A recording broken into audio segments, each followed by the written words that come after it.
This 16th of August 2025, these people were arrested at Peru. Where do you work? INEC. This woman too was arrested. Your name? INEC. Where do you work? INEC. The two of them are staffs of the INEC. They were posted here to conduct the by-election. Election bíi ti bó ìdìbò kan yẹn sọ́nsẹ̀ election Nàìjíríà ni àyà ní ọ̀gá mi alẹ́ ẹ̀já sí i kí ni ń jẹ́ by election sọ́nsẹ̀ báyìí síra wọn ni àyà ni bẹ́ẹ̀ ni báyìí ni wípé ń tán pè ń by election ọ̀gá mi tẹ́tí rẹ̀ tó ọba mọ̀ ń tán pè ń by mo lé mi àyà èmi ni mo wá dìgbà àwùjọ lọ́wọ́ rẹ̀ sọtúmọ̀ by election fún wa ó ní gbogbo ipò tó bá ṣòfò ó ní for example fún àpẹẹrẹ torí àárí fọ́nrán rẹ̀ láìpẹ́ yìí Ọpẹ́bọlò tí ó jẹ gómìnà ní ìpínlẹ̀ Ẹdó ó ní sínétọ̀ ní tẹ́lẹ̀ mo wá ní àwọn wọlélé àti pé kí ni tán kólẹ̀ ìṣógun jà ní ìbọn mò ń wò àdá ọ̀fọ̀ gbẹtúgbẹtú wọ́n ní àwọn tọ́ọ̀gì mo ní wọn ìfẹ́rú ẹ̀kú tó bá ti dìgbà election ó dẹ̀ jẹ́ kọ́kọ́ kí ẹ̀yin tèmi káàbọ̀ sínú ìròyìn tí ò ní parí ọlọ́mọlé ọlọ́mọlú ọlọ́mọ orílẹ̀-èdè níbi tí ọmọdé ti mọ́ wẹ̀ tá a ti ń bá gbà jẹun ó dá across the board ni o bọ́n ṣe mú wọn ní Rẹ́mọ náà mú wọn ní Kano ní Kaduna ẹ jẹ́ á gbọ́rọ̀ lẹ́nu àwọn tí ọ̀rọ̀ sojú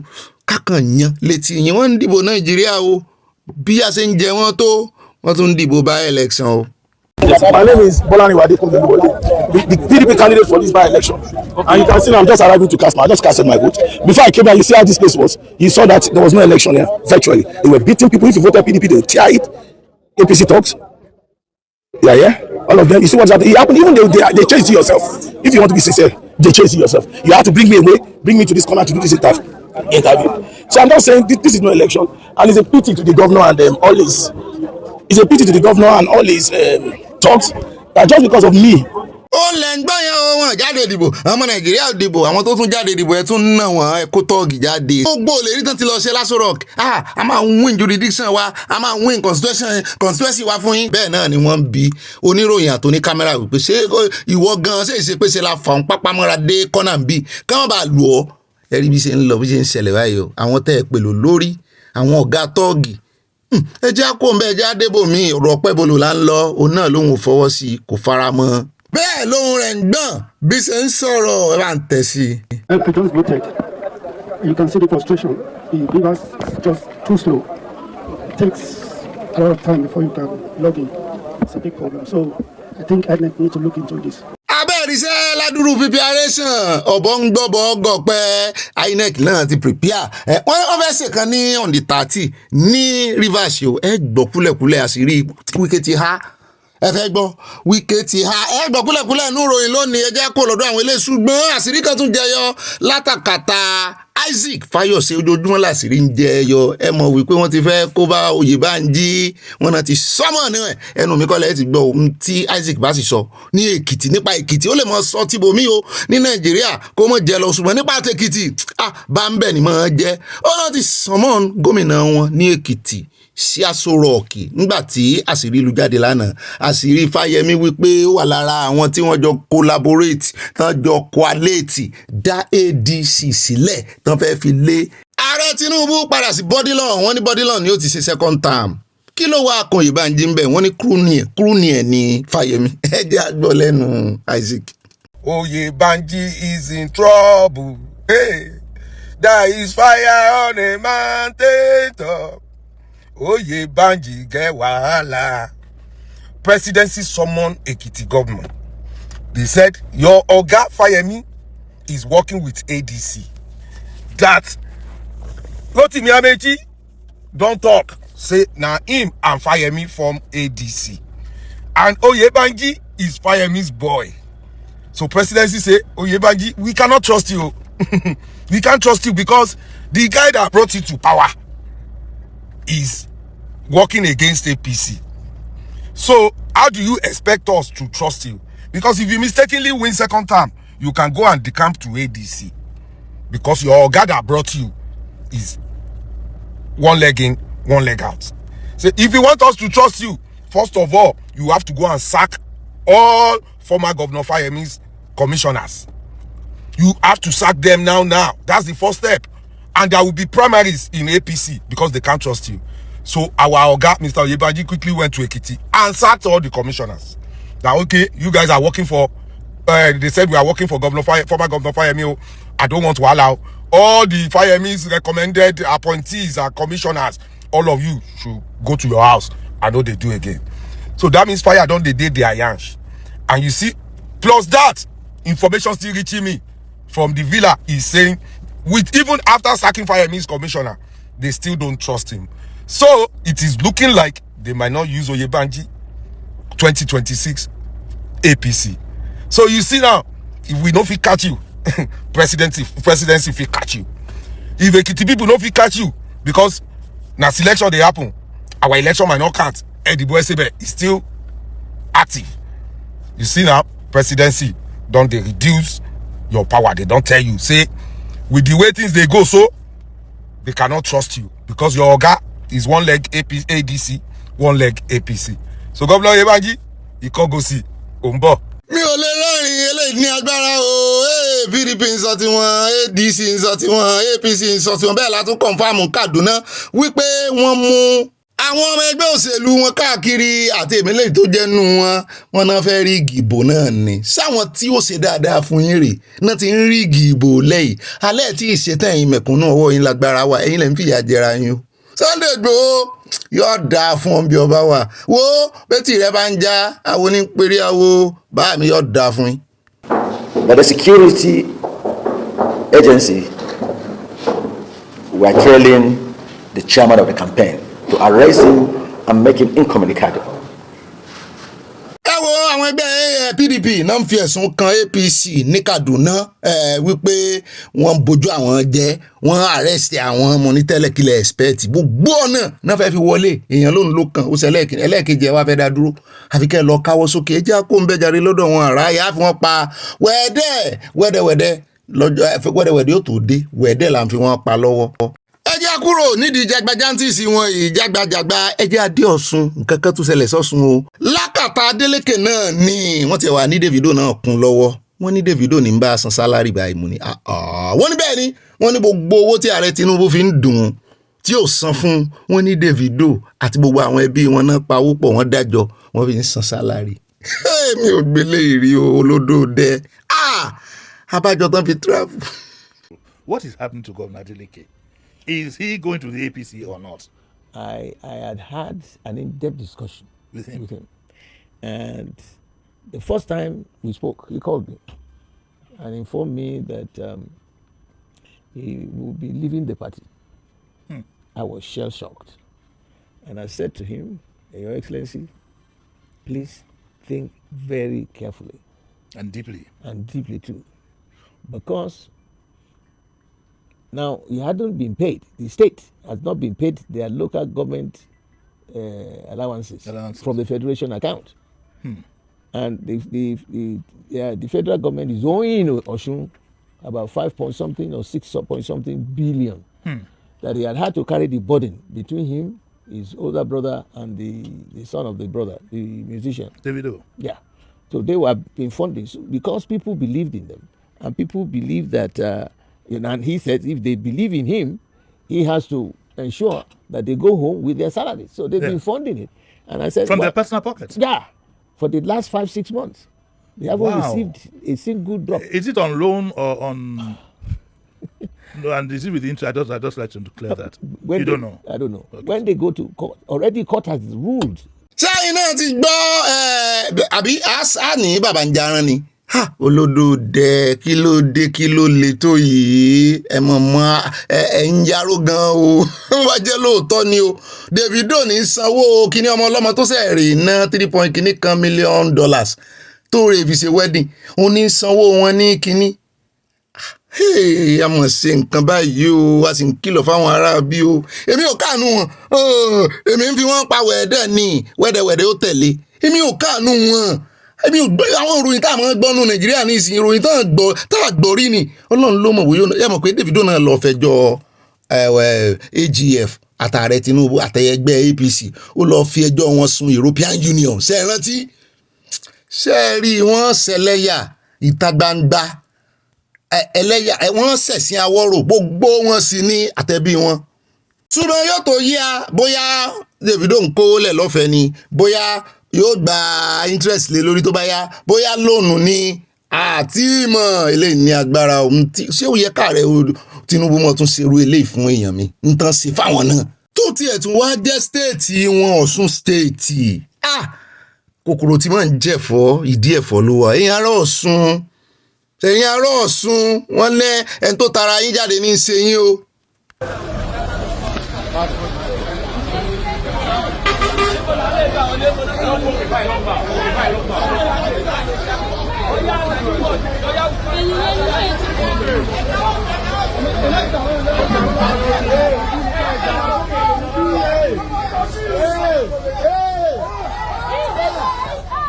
Ó ga o Yorùbá ní ilé ọba tó jó ẹwà lówù sí o abá brọ́dà wa Ayéfẹ́lẹ́ àbáwọn kẹ́dùn lórí ti ọ́fíìsì wọn tán ló gbiná bó ti jẹ́ wípé wọ́n ní àwọn ò tí ì lè sọ ohun tó bàjẹ́ ń bẹ̀ mú ni eléyìí lágbára o kọ́lọ́n fòfò rẹ̀ mí wọ́n ní omi ló dànù àgbè òfò nǹkan bàjẹ́ millions of millions àwọn kan tiẹ̀ ní billions ṣùgbọ́n ó ní nǹkan lòun ò tí ì lè ascertain òun ò tí ì lè kọ iye tó jóná ná pé kán tiẹ̀ kọ́kọ́ bọ̀ ń pa iná yẹn ná ṣùgbọ́n a dúpẹ́ pé kò mú ẹ̀mí kankan lọ o ilé ọba tó jósẹ̀ alẹ́ wà ló bù sí ọlọ́run ó mọ sọ yín o torí bí èèyàn bá fẹ́ nígbèga ń gbà míì àdánwò máa dé tó bá sì ti di wípé ó di kànráǹgìdá tí ò ṣeé yẹ aṣáàdúpẹ́ ọlọ́run ò jẹ́ kó mẹ́mi lọ ṣùgbọ́n ibi gíga láàyè yín o ibi gíga làbọ́jọ́ ibi gíga làbóòrùn o àwa fi condolence a tún fi ṣàdúrà fún yín wípé ẹ mọ̀ ga ni ẹ ní rilẹ̀ tọ́ra àwọn kan ti ń yọ̀ wọ́n àwọn kan ti ń ní kí ló tọwọ́ bọ̀ ṣùgbọ́n kí ló ta mọ́ sáré ronú bẹ́ẹ̀ yẹn náà ládùúrún tí bàbá yìí là kọjá ẹ sì ń béèrè ní tó tọwọ́ bọ̀ kó dáa o. ẹ já wa rọ́dọ̀ bọ̀dà Wàsíù onífìdà bàbá tí ń gbé fìdà kiri mo ní láìsọ ọmọ ọwọ́ mo ní kán kúkú rè dálé iṣẹ́ fìdà water bottle lẹ̀ àbíbò wa ní golden àwọn kan ní omi náà ni pé wọ́n parọ́ mo ní wọ́n yìí ṣe báyìí gbé kiri tẹ́lẹ̀ wọ́n yìí ṣe báyìí gbé kiri bóyá yín stage náà sì ti lọ́mọ momi inú rẹ̀ àyàbá ní kí n gbà wọ́n mọ̀ràn wípé kí ní tí àwọn fínkofíko tán fi máa ń fin oko tán máa ń gbé sẹ́yìn yẹn pé kán máa rọmi sí kán máa gbé sẹ́yìn bíi bet kán máa dì mọ́ra kiri sódà wọn ní mọ́ bọ̀dà Wàsíù ṣùgbọ́n ọlọ́rọ̀ kan ìròyìn tá a fẹ́ fún yín lórí tiwọn ni pé wọ́n ti sú bọ̀dà Wàsíù o ta ló sú wọn 500 billion àwọn kan ní ọmọ àná ní ọmọbìnrin comfort àwọn kan ní kwam 2 àwọn kan ní lọ́ọ̀yà kan ní bàkúlẹ̀kúlẹ̀ pàdé inú àkójọpọ̀ ìròyìn lónìí àti dì ó kún sọ́sọ́ mọ́jà àti let the cat out of the bag. So lọ́dọ̀ ọmọkùnrin tírélà fẹ́ pa òun náà ìkan láti gbé lánàá tí àbúrò rẹ̀ àbẹ́gbọ́n rẹ̀ sì ni sísítà rẹ̀ sá ti ń pariwo tó jẹ́ pé ọlọ́run ló ní ariwo rẹ̀ jákè tán ọmọ Nàìjíríà náà bá gbóhùn sókè kó tó di pé iléeṣẹ́ Dangote wọ́n ti ẹ̀wà rèé wò wọ́n láwọn ò dà sí míì tún rèé wò iléeṣẹ́ sìmẹ́ǹtì míì ní kí ṣe Dangote ò bú àlélẹ́yìí ọmọ skul náà sì ni ẹ̀jẹ̀ agbó díẹ̀ lẹ́nu ẹ̀. Una never fit settle down una wan kill all our Tripoli students finish you dey see am so. See lane dey our lanes jejeje dey drive dey go motor dey divert now e no traffic gate you dey see am so na the same thing wey people dey do so if you say mo dey burn this motor now mo dey cause havoc for this side don stay down unto say Benin boys they no dey calm down mo na no worry. kì í ṣe ìgbà tí n bá kú torí pé mo rí pé nílùú yìí a fẹ́ràn láti máa celebrate òkú ju ààyè lọ. Ara ọ̀rọ̀ ńlá òdodo ọ̀rọ̀ tí kànràn fílẹ̀ nígbà tán ṣe ìfọ̀rọ̀wérọ̀ nígbà tán wà láyé ni wọ́n ti wà nípò òkú báyìí wọ́n ti ṣáájú ṣùgbọ́n gẹ́gẹ́ bí ọ̀rọ̀ tán sọ àwọn èèyàn ti yá síbi òkú wọn wọ́n ti ń celebrate wọn mo ní báyé ṣe rí nu èèyàn ni ó celebrate ara rẹ̀ èmi mo ti gbọ́n ẹjẹ́ àlọ́ sọ́dọ̀ ọmọbìnrin tí ń gbà wá yànjú pé celebrate ara rẹ̀ àwọn ọkùnrin lálọ́rọ̀ yìí. Gẹ́gẹ́ mo lè sọ fún yín pé contractor ni mí ẹ ti rí pé inú oko ni mo wà ọ̀rọ̀ kan ni mo gbọ́ ń sìn tí mo ní kí n sọ fún gbogbo yín wọ́n pẹ́ nìkan ní bàbá arámọ́ tí mo wà yìí òun ni bíríkìlà tá a máa ń lò ẹ̀yin ọkùnrin ẹ máa jẹun gbogbo iṣẹ́ yín tẹ́ ṣe Ọlọ́run jẹ́ kẹ́ ẹ jẹ́ Ọlọ́run wá jẹ́ kí gbogbo ìgbà tẹ́mi bá wù gbogbo ìwà tẹ́mi bá wù pẹ̀lú ọkùnrin àbí bàbá tí mo bí ọmọ fún Ọlọ́run jẹ́ nkẹ́sàn rẹ̀ wọ́n ní ìyàwó wọn dẹ̀ pa wọ́n dànù báwo náà ṣe pa wọ́n ní gbogbo iṣẹ́ bíríkìlà tí náà ẹ bá ṣe ìyàwó ló máa gba gbogbo owó ẹbí ò ní gbà ará ò ní gbà ìyàwó ló máa gba gbogbo owó ìyàwó ló ń decide nǹkan tí wọ́n ṣe nínú ilé ìyàwó ni ó sọ pé báyìí ni kò ṣe ṣe wọ́n ní táwọn èèyàn bá fẹ́ gbéṣẹ́ fọ́kọ ìyàwó náà máa kọ́kọ́ lọ bá nísìnyí tó ti máa yẹn kú ọ̀pọ̀sẹ̀ kan ìyàwó bẹ̀rẹ̀ sí ní yọlé ẹ̀tà lẹ́yọ kọ̀ọ̀kan Ọlọ́run ní jẹ́ iṣẹ́ àṣejẹ ẹ̀yin ọkùnrin tẹ́ bá ṣe ń ṣiṣẹ́ máa jẹun ẹ wọṣọ ẹ ṣayé ẹ jayé ìyàwó tẹ́ fẹ́ náà ń ṣiṣẹ́ ṣé gbogbo nǹkan tí mo máa ń sá fún ni wípé bí obìnrin bá yé ọkùnrin jẹ́ ìwọ obìnrin tó bá yé ọkùnrin jẹ́ ayé ọmọ ẹ máa bàjẹ́. ẹ wo ẹ mọ̀ wulẹ̀ sàmì kámà ní bó ṣe máa rí nìyẹn kò ní ìdí àmì kó tó ṣẹ mo láìkẹ́ ọmọbìnrin mo fẹ́ ọmọbìnrin ilé gbogbo ẹ̀yin ìyàwó mi ṣé kò fi wọn jọ ìyàwó Portable báyìí ó dá ìyún kan la wá mú gbọ́ torí ó fẹ́ mọ distract mi ojú rẹ̀ ń distract mi olójú wáṣẹ ẹ wo ẹja mọ́rọ̀ gidi sọ ọ̀rọ̀ gidi lọ́mọbìnrin sọ o kì í sì ṣe ẹ̀yin obìnrin nìkan ló ń kìlọ̀ fún àwọn ọkùnrin kan náà wà tán bá yí obìnrin jẹ́ gbogbo èso tó ní kálukú bá gbìn yóò ká o ṣùgbọ́n ó máa ń ṣe ní láàánú pé àwọn ọmọ èèyàn náà máa ká ń bẹ̀ o ọmọ tó bá gbọ́n tó bá tètè mọ ibi tí ó gbà tí ó mórí wọ̀ ó ní òní ká èso tí ìyá rẹ̀ bá gbìn o ṣùgbọ́n ọ̀rọ̀ ńlá ẹ̀yin ọkùnrin ẹgbẹ́ yẹ̀ wò èèyàn kan ló ti lọ́nà àwọn brotherhood yẹn ní ìsìn tó ní òkú náà mọ́ celebrate Naija celebrate ara rẹ̀ o jọ ó lè ná sálárì rẹ̀ lọ́dún ní oṣù yìí kò délé ẹjẹ́ àkóńbẹ́ ẹjẹ́ àdọ́dọ̀ ọlọ́pàá yìí kí ló dé táwọn ọlọ́pàá Nàìjíríà ò mọ̀jọ owó ẹ̀yìn lọ. ẹ tí wọ́n bá ń gbélé yìí o kí ni ń jẹ́ owó first caution ó dá àyàn dúró gbogbo ohun tó lè ṣe ó dẹ́ṣẹ̀ ní ó ṣe o ṣùgbọ́n first time mo rò pé tí ń sọ fún wọn wípé nǹkan kan wà tó ń jẹ́ first caution ẹni tó bá tí ì mú rí o tún wá fẹ́ gbowó lé lórí.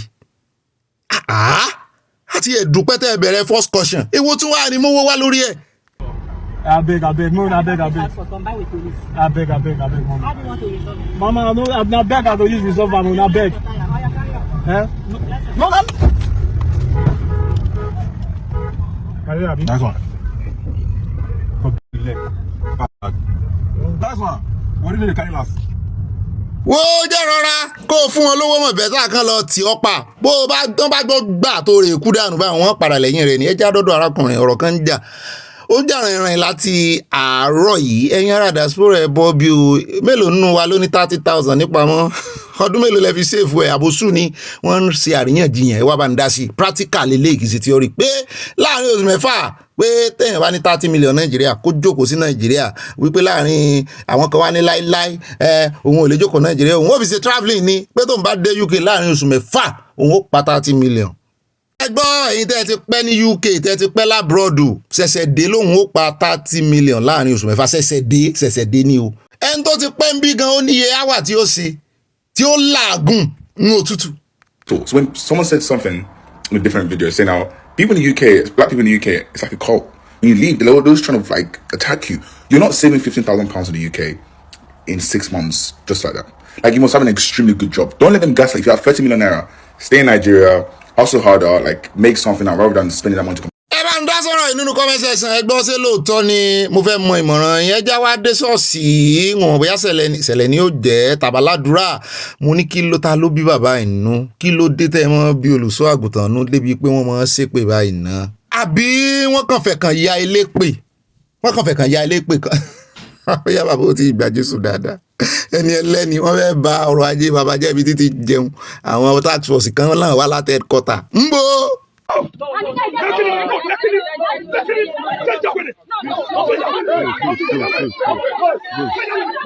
The reporting situation here from CCC, I am that I hear. Bóyá ni mo wọ̀ yìí o, ẹ máa wòran o.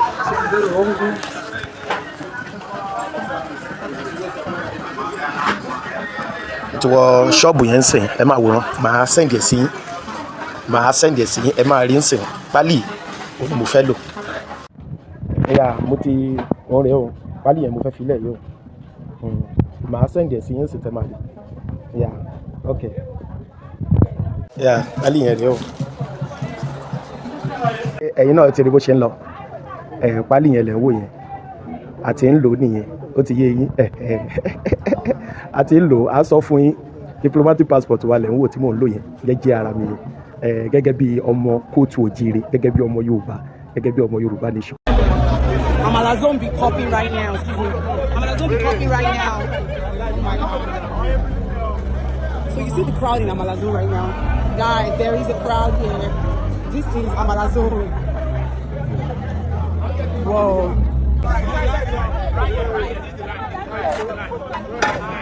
How about the pot? I love this.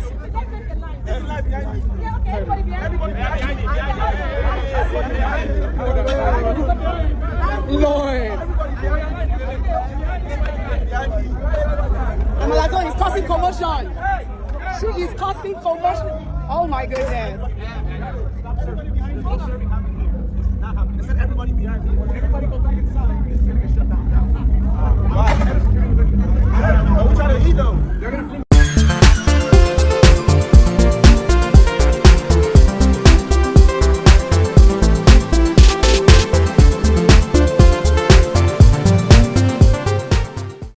Lily of the valley, ìwọ nìkan lọ́ba ìmọ̀lẹ̀, ọláńlá rẹ ọ̀rọ̀ rẹ dóhùn gbogbo sáyé. Lily of the valley, ìwọ lọ́ba ìmọ̀lẹ̀, ọláńlá rẹ ọ̀rọ̀ rẹ dóhùn gbogbo sáyé. Bí kò bá sáyé wọ́n sẹ́ ìwọ kò lè yí padà, bó ti wọ́ Olúwa ló ń ṣọlá rẹ. Àní bí kò bá sáyé mọ́ ìwọ kò lè yí padà, bó ti wọ́ Olúwa ló ń ṣọlá rẹ.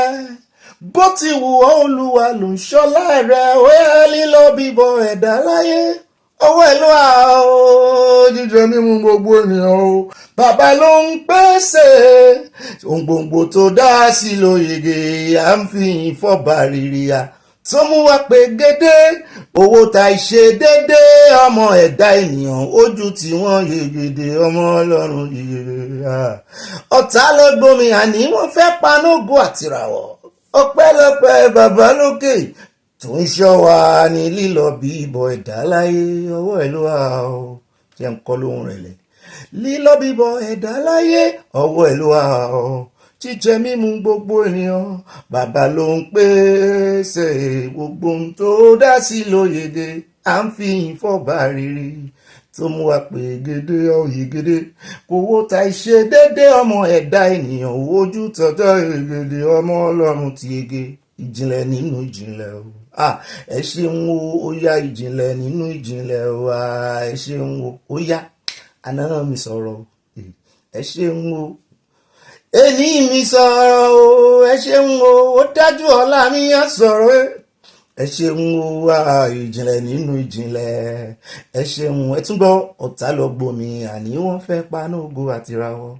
Ọpẹ́lọpẹ́ bàbá lókè tó ń ṣọ́ wa ní lílọ bíbọ ẹ̀dá láyé. Ọwọ́ ẹ̀ ló wà ó, jíjẹ mímu gbogbo ènìyàn o, bàbá ló ń pèsè gbogbo ohun tó dá sí ló yege, à ń fi ìfọ̀bà rírì.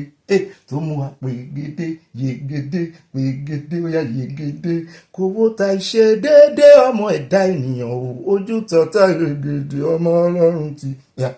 Lílọ bíbọ ẹ̀dá, lílọ bíbọ ẹ̀dá láyé. Ọwọ́ ẹ̀ lọ́wọ́ àwọn bọ́ìsì ń kọ orin gbogbo nóòtì yẹn bó ṣe ń fẹ́lẹ́lẹ́ tó ń yí sọ̀tún yí sósì tó ń wọnú ara wọn. ilé ìmọ̀ fún kí n káàbọ̀. Lílọ bíbọ̀ wa alọ lánàá adágbére lórí ètò àtúntì padà dé. Ọlọ́run mọ̀ sí oyè Ọlọ́run, ọwọ́ Ọlọ́run náà ló sì wà torí lílọ bíbọ̀ ẹ̀dá láyé. Ọwọ́ ẹ̀ ló wà, ọwọ́ Ọlọ́run ló wà o. Kò sì sí ìrìn àjò kékeré kan bẹ́ẹ̀ yẹn bá ju fóònù lẹ̀ torí ìsun ìrìn àjò kan lórí yẹn.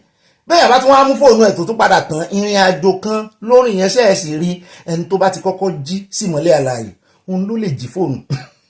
Ẹlòmíì máa pa fóònù ni, ẹni tó bá pa fóònù ẹ̀ bóun náà ò bá jí fóònù ẹ̀ ò lè jí o. Ìjà dúpẹ́ lọ́wọ́ Ọlọ́run. Ẹ rí i pé mo yọ orin kan nínú comment section lánàá ẹgbẹ́ àtà ń sọ̀rọ̀ ààrẹ Tinubu. Orin yẹn ló fún mi yíyìn àtàná tí mo ti rọra yí ọkọ̀ báyìí ló ti ń wá sọ́kàn mọ́ ni wọ́n ó tún kọ́ wọlé sínú ètò lónìí. A dúpẹ́ lọ́wọ́ Ọlọ́run o.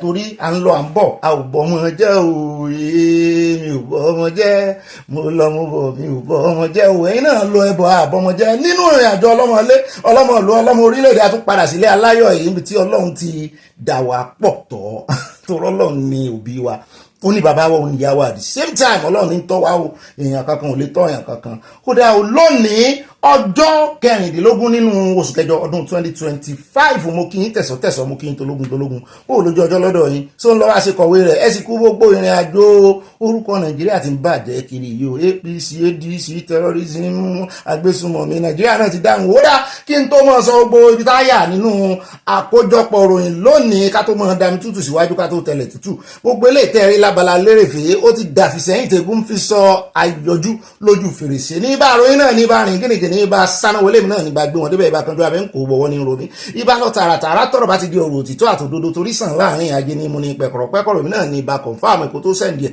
Wọ́n bá sẹ́ndì ìròyìn fògàn náà mọ́ kọ̀ǹfàmù ẹ̀ AI ti wà ní ìsinyìí o lè lo AI rèékọ́ AI èèyàn ìdàgbà jù rèékọ́ AI ó dùn mọ̀rìn mọ̀rìn. Bẹ́ẹ̀ náà ni ẹ lè pè mí ní ibà àlẹ̀jẹ́lì ibà rìpọ̀tẹ́lì gbogbo ní ẹ bá gbọ́ lórí ètò lónìí.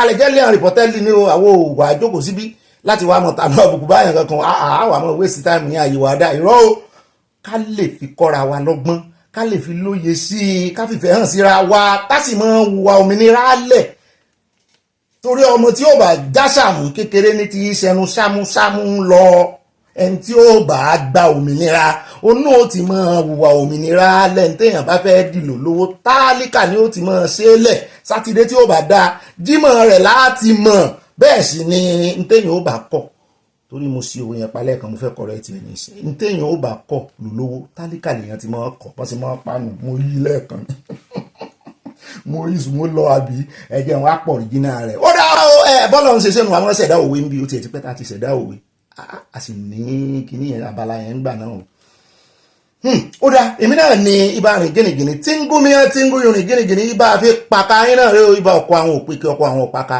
èmi náà ní ibà ọ̀pàpà parada àyà parada ó dọ̀ ọ̀gá rẹ̀ parada ó dá àyà náà abala comment section abala yẹn olólùfẹ́ wa èmi náà ní bá múlùdùn ibà nù mí dùn èmi náà ní bá fayọ̀ kún fayọ̀ pọ́ọ̀tì ẹ̀ fayọ̀ kọ́ọ̀tì ẹ̀ ibà àrídùnnú yín náà rí ó bá kéde fún Yorùbá Nation káfàtà ó dá nú àwọn àti kíra wa kí Ọlọ́run a sì ń kíra wa sódà bẹ́ẹ̀ Ọlọ́run dárí jì wá àkóbọ̀ ọ̀rọ̀ wa jẹ́ èébì là bí ilẹ̀ gbogbo ilé èébì ni Ọlọ́run mo kó jẹ mo gbé gbogbo ẹ̀ fún yín ẹ̀yin ni ọba ayérayé wọn kíra yín ò ní kí Ọlọ́run mo kó gbogbo yín jẹ o ọ̀rọ̀ lásán ni ó yín gangan ni Ọlọ́run wa agbẹ́kùndùsì fún ẹ̀yin Ọlọ́run àṣìbá yín o dárí jì mí Ọlọ́run nígbà ìjọra mi lójú ó dá alákọ̀ọ́kọ́ náà wọn àkórí ìròyìn ní pápá pẹ̀ á di ọ̀dọ̀ federal government níbi tí wọ́n ti dá ìjọba Canada lóhùn mo ní sọ̀rọ̀ wá wà lẹ́nu wọn sà ní wọ́n dán lóhùn kí náà wá fi dán lóhùn lórí ọ̀rọ̀ bí wọ́n ṣe pé APC àti PDP àwọn méjì náà sì pé wọ́n sì mọ̀ pé ẹgbẹ́ òṣèlú ju méjì lọ wọ́n pè ní ẹgbẹ́ agbésùnmọ̀mí ṣé Canada jẹ̀bi ẹja sọ̀rọ̀ ìkókun náà ṣé Canada jẹ̀bi ǹjẹ́ ẹ̀rọ ọmọ Canada kò wá bẹ̀bẹ̀ kó wá ṣàṣà ìlọ́mù Nàìjíríà rí sọ̀rọ̀ ayín ṣùgbọ́n àmọ́ wá fún yín gbogbo tí wọ́n fi dá padà fún Canada bóyá ẹnu wọn tọrọ àmọ́ bóyá kàn fẹ́ sọ̀rọ̀ kan rí pé àwọn náà sọ̀rọ̀ ni àmọ́ ṣùgbọ́n tí Canada bá sọ nǹkan wọn kàn déédé sọ̀rọ̀ oko sọmọ ẹgbẹ́ APC tàbẹ́ni bọ́dí ọmọ Nàìjíríà tó rè associate mọ́ ẹgbẹ́ yẹn ní Canada tí wọ́n ní mọ̀ fojú agbésùnmọ̀mí wò àwọn máa ń sọ wọ́n sì máa ń fi action tì í Nàìjíríà àwọn ó kàn dá ẹ̀rí wọn dáhùn sentiment ni wọ́n kàn dáhùn ní bá a máa gbé ìgbésẹ̀ àjẹkẹ́ ẹ̀mọ́ ẹlẹ́ẹ̀kejì ń bẹ lórí ọ̀rọ̀ comfort ibom airline passenger wọ́n ló ti gbéjọba lọ ilé ẹjọ́ mo bá ní ṣe lóòótọ́ wọ́n bí ọmọ yìí nà án gba tán fún náà jàǹbàṣẹ́dọ̀ wọ́n fi kọ́ ọmọ ẹ̀gbọ́n rẹ̀ jàǹbàṣẹ́dọ̀ wọn fún jàǹbàṣẹ́dọ̀ kó wá ní gbé wọn lọ ilé ẹjọ́ kí ló dé tó fi gbé wọn lọ ilé ẹjọ́ sóun náà fẹ́ jàǹbàṣẹ́dọ̀ ni àbí nǹkan mélòó wà ń bẹ àyà ni kì í mọ̀ sóhun wọ́n mọ̀ ń tì ní mo níta ní tí ó ní lọ́ọ̀yà kan ní o public lọ́ọ̀yà kan lọ́lọ́run fẹ́ gba 500 billion naira lọ́lọ́run gbé òun ìjọba lọ ilé ẹjọ́ lórí ọ̀rọ̀ òun àti Kwamwam mo ní sọ́tún dárúkọ Kwamwam sí ni wọ́n náà dárúkọ ẹ̀sìn mo ní wọ́n ti ẹ̀fẹ́ fi Kwamwam lọ́rùn lẹ̀ ìdìbò ọ̀dà náà tàn gbé flask kiri bóyá tó dá lé iṣẹ́ flask ilẹ̀ a sì ti sọ ní kán mọ́ kúkú gbé flask yẹn kiri nígbà tí gbogbo ayé ti mọ lógo wọn ní ìsìn kán kúkú mọ́ gbé kìíní sẹ́yìn ẹmọ kìíní tán máa fi fín oko tán máa wà sẹ́yìn kán kúkú lọ brand díẹ̀ sódà àwọn omi ògbé onígbẹ wọn tá a bá ní kán gbé gorodóòmù yìí wọn ó ti tóbi jù àbòsí ṣíọ àmọ́ ń bẹ́ẹ̀ ẹni tó pè wọ́n lẹ́jọ́ 500 billion naira ìjọba tó bẹ́ẹ̀ wọ́n jù bẹ́ẹ̀ lọ wọ́n lè fowó yẹn gbá wọn lójú pé ṣé n tẹ́ fẹ́nu ẹ lọ sinmi agbájá ẹ̀sìn rascality. ṣùgbọ́n ibi tá a ti ń sọ ẹ lọ́wọ́ tá a ti ń sọ pé bóyá ìjọba ó san owó yẹn làwọn kan tún ti ránṣẹ́ pé wá àwọn eléyìí journalist wà nù wọn bẹ́ẹ̀ náà ni journalist ẹ̀ ni wọ́n ní àwọn ò ní gbà àwọn ò ní dákẹ́ lórí ọ̀rọ̀ ti Wàsíù pé nǹkan ṣe yẹn ó tàbùkù Nàìjíríà ó gbọ́ àwọn sílọ́wọ́ Nàìjíríà pé so ó tàbùkù àwọn ààrẹ kan ò kàn lè ṣe bí ẹni pé òun ò gbọ́ nǹkan kan pé ààrẹ Tinubu náà wá ń ṣe bí ẹni pé àwọn ò gbọ́ nǹkan kan wọ́n fi ọ̀rọ̀ lẹ̀ fún àwọn mínísítà wọn ní Kèyàmó náà wá ń sọ èdè kan tí Kèyàmó tiẹ̀ pè wípé ọ̀pọ̀lọpọ̀ ọmọ Nàìjíríà ọmọ tó máa ń ambassador pé wọ́n máa ń rò pé owó wà ń bẹ àwọn fẹ́ fún Wàsíù lówó ní fojú àwọn ọmọ Nàìjíríà ráre tó yìí inú mi ò ní gbà kan fojú mi ráre ẹ tí wọ́n jáde ẹ tún tẹnu àpò ẹ̀yìn sọ̀tì àwọn ọmọ Nàìjíríà ṣé àwọn ọmọ Nàìjíríà ò kàwé ni ní gbogbo àgbáyé kò síbi tán tí ọmọ Nàìjíríà ẹ lọ US ta ni ọmọ tó máa ambassador ó lè mọ́ sòwò ń bẹ endorsement yàtọ̀ sí ambassador náà sì máa ń gbowó ambassador míì máa ń gbowó tó máa ń endorse. Wọ́n ní ó yẹ kí wọ́n kọ́kọ́ lo Wasiu kó lọ sí sensitization ní gbogbo inú orin ẹ̀ wọ́n sọ fún kórè sí album fún Aviation kínní bí kò nídìí kan gbé oyè pé wọ́n ṣe tún fi jẹ ambassador yẹn ó dàbí ẹni wípé wọ́n relegate àwọn ọmọ Nàìjíríà àti dẹjọ́ ẹnu ó bẹ̀bẹ̀ lóòótọ́ òfin kọ́ ní gbogbo èèyàn bá ń ṣẹ̀tàn bẹ̀bẹ̀ sẹ́nà wọ́n sọ kò bá kún bí ọ̀rọ̀ torí mi ò fẹ́ gbèrò yìí kìnìún wọn ti a sì ń retí kí bọ́dà wá sí náà sí orin kò sí ni wọ́n sí orin ó dà à ń bọ̀ ń bẹ̀ àága ẹnu gbogbo wọn sí máìkì léyìí tó wá ṣe kókó jù ẹnìkan send voice note kan sí mi láti Yewa ẹgbọ́n bo Yewa wà ṣé ìṣe Ogun State ṣé ìṣe ọ̀dọ̀ Senator Yayi wọ́n bá fi àwòrán kan pélébé sí mo bá òwe kí leléyìí tó dàbí blue green ó dàbí àgbàdo tán po kẹ́míkà pọ̀ mọ́ wọn ni wọ́n ló jọ bẹ́ẹ̀ lójú tàwọn náà o àyà ni GMO nìyẹn àgbẹ̀lẹ́ni tó sẹ́ndì kìíní sí wa wọ́n náà ti kó wá sí Yewa wọ́n ti ń pín ilé wọn lọ́wọ́ wípé kàn rè tẹ̀sí ẹ̀ wò kàn rè gbìn bàbá ìbá fún wọn ṣe pé àwọn ò ní gbìn àwọn ti gbọ́n ẹ fẹ́ pa wọn ni à ń bọ̀ wá mú wọn wá o ṣùgbọ́n eléyìí tó wá kí ọ̀rọ̀ wọn lẹ́yìn ó ní ti àjọ NBRDA àbí kí lórúkọ wọn jẹ́ àwọn náà sáà wà nídìí ọ̀rọ̀ oúnjẹ nǹkan di GMO amójú wọn bọ̀ fídíò rẹ̀ wà níbi tí wọ́n ti ń ja ojúlé sójúlé tí wọ́n ti ń ṣe sensitization wọ́n ń ṣe ìrere GMO wọ́n ṣe dé mọ́sálásí ọ̀dọ̀ àwọn àfáà ìmáàmù náà ti kọ́kọ́ bẹ̀rẹ̀ àwọn ṣèkì ńláńlá wọn ní kí wọ́n sọ fún àwọn ọmọ mọ́sálásí wọn àwọn ọmọ ilé kéwú wọn tó bá di ọjọ́ jímọ̀ náà tàn fẹ́ kírun jímọ̀ kan sọ fún wọn wípé GMO ti dé o mù ní ẹ̀rín yá ọ̀dọ̀ àwọn pásítọ̀ ni àti ìrẹ́ tí ìbẹ̀rẹ̀ ìrere GMO Fátóyìnbó wà ń kó wọ́n ti ń sọ ọ̀rọ̀ tó yapa kó nu Bíbélì wọ́n ń bú àwọn tí Ọlọ́run ránṣẹ́ àwọn tó nípè gangan tó jẹ́ pé ọ̀pọ̀lọpọ̀ àwọn tó nípè lónìí tán pera wọn ní pásítọ̀ inú ìpè Babalọ́lá nípè wọ́n ti jáde ìpè Moses Orímọládé tún ọlà ṣe ti kérúbù ọ̀pọ̀lọpọ̀ àwọn tẹ́ ẹ rí lónìí ebi bàbá Bákàrí máa ń sọ wípé ṣé ìṣesí ànẹ́s náà lọ aṣọ funfun ọ̀pọ̀lọpọ̀ àwọn tẹ́ ẹ rí yẹn ìsáàsùn tó ṣe wọ́n jiná sí ànẹ́s CAC ṣẹlẹ̀ bó ṣe rí nìyẹn ẹ wá ń gbàgbé orísun ọ̀nàwó àbùkù sàn bàbá ńlá bàbá yìí wọ́n ti bá Fátóyìnbó wí o à ń bọ̀ nú ọ̀rọ̀ tiẹ̀ náà torí wọ́n náà ti dáríjì bẹ́ẹ̀ ni ìwà bí Ọlọ́run ni CAC à ń bọ̀ nú ìròyìn wọn ṣùgbọ́n lórí ọ̀rọ̀ ti GMO yìí kó mọ̀ jẹ́ wípé àwọn pásítọ̀ yìí ẹ sì mọ̀ pé owó náà ń wá tán bá ti kówó dọ́wọ́ wọn tán bá ti kówó dé ṣọ́ọ̀ṣì wọn GMO ló kù wọ́n kàn máa yí ọ̀rọ̀ wọn mọ́ GMO ni wọ́n kàn máa yí preaching wọn mọ́ GMO àmọ́ ń bẹ́ẹ̀ á fún yín kúlẹ̀kúlẹ̀ gbogbo wọn ṣe lọ sí ọ̀dọ̀ àwọn àfà àwọn ìmáàmù mo mọ̀ pé àwọn kìrìsìtẹ́nì náà ti máa retí wọn kàn lé lọ́wọ́ lásán bàbá kó ń bẹ̀ tán á wà dé ọ̀dọ̀ àwọn Amnesty International ajàfẹ́tọ̀ọmọnìyàn káàkiri ẹ̀ka àwọn Nàìjíríà wọ́n ní àwọn ṣèwádìí tónítóní fún ọdún 10 ní South East nílẹ̀ Ìgbò ikú tó ń pa wọ́n kí ló dé táwọn èèyàn kú lẹ́yọrọ wọ́n ní ọwọ́ ìjọba làwọn bá ń bẹ̀ wọ́n náà lè sọ categorically àwọn lè fi gbogbo ẹnu sọ ẹ̀rí rẹ̀ wà nílẹ̀ pé 400 people láti 2019 sí 2021 ọdún méjì péré wọ́n ní 400 people níjọba pa wọ́n lọ́wọ́ ọlọ́pàá wà ń bẹ̀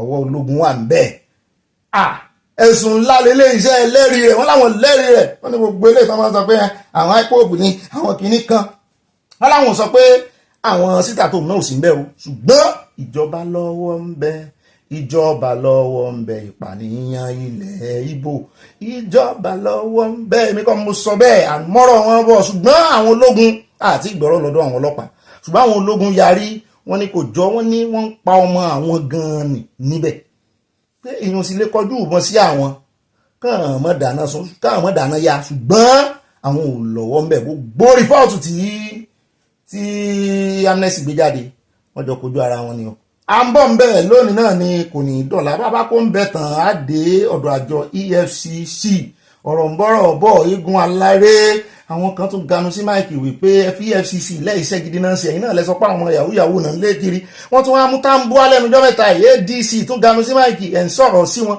pé kí ló dé náà pé Tambuwa náà rèé ara àwọn kàtígórì àwọn tí wọ́n máa ń fojú sí lára tó wó ìjọba wà lọ́wọ́ wọn ni bí ọba tún lé Tambuwa mú nísìn ẹ̀ tún ní yahoo yahoo ní EFCC ń lé kiri àwọn èèyàn bá ń gbèsè EFCC lẹ́yìn àwọn kan ń gbèsè Tambuwa lẹ́yìn. àwọn bẹ́ẹ̀ wọ́n ní opposition kan láwọn lé kiri o àwọn ò lé ẹgbẹ́ olóṣèlú o àwọn tí ń sọ̀sọ́kúsọ wọ́n kàn ń sọ̀sọ́kúsọ ni o pé àwọn ń ṣiṣẹ́ àwọn ni o complaint ti pọ̀ jù lọ́dọ̀ àwọn ọmọ Nàìjíríà. bàbá kò ń bẹ̀ tán á wà lọ tààràtààrà sí ọ̀dọ̀ arákùnrin kan níbi tó ti tanú àbùkù bá Jonathan ó ní kí ni Jonathan gan ṣe tẹ̀ ń kí ló ṣe bí alára pé Jonathan tó mú mi Jonathan tó jẹ́ pé ó ń sùn lórí ìjọba Nàìjíríà pé kò sí tó lè dán lára gbogbo ẹni tẹ́ ń retí rẹ̀ pé tó bá wá yóò wá kojú ààrẹ Tinubu pé ẹni tó bá fi ààrẹ Tinubu ṣeré pé ó fira rẹ̀ ṣeré ni o nínú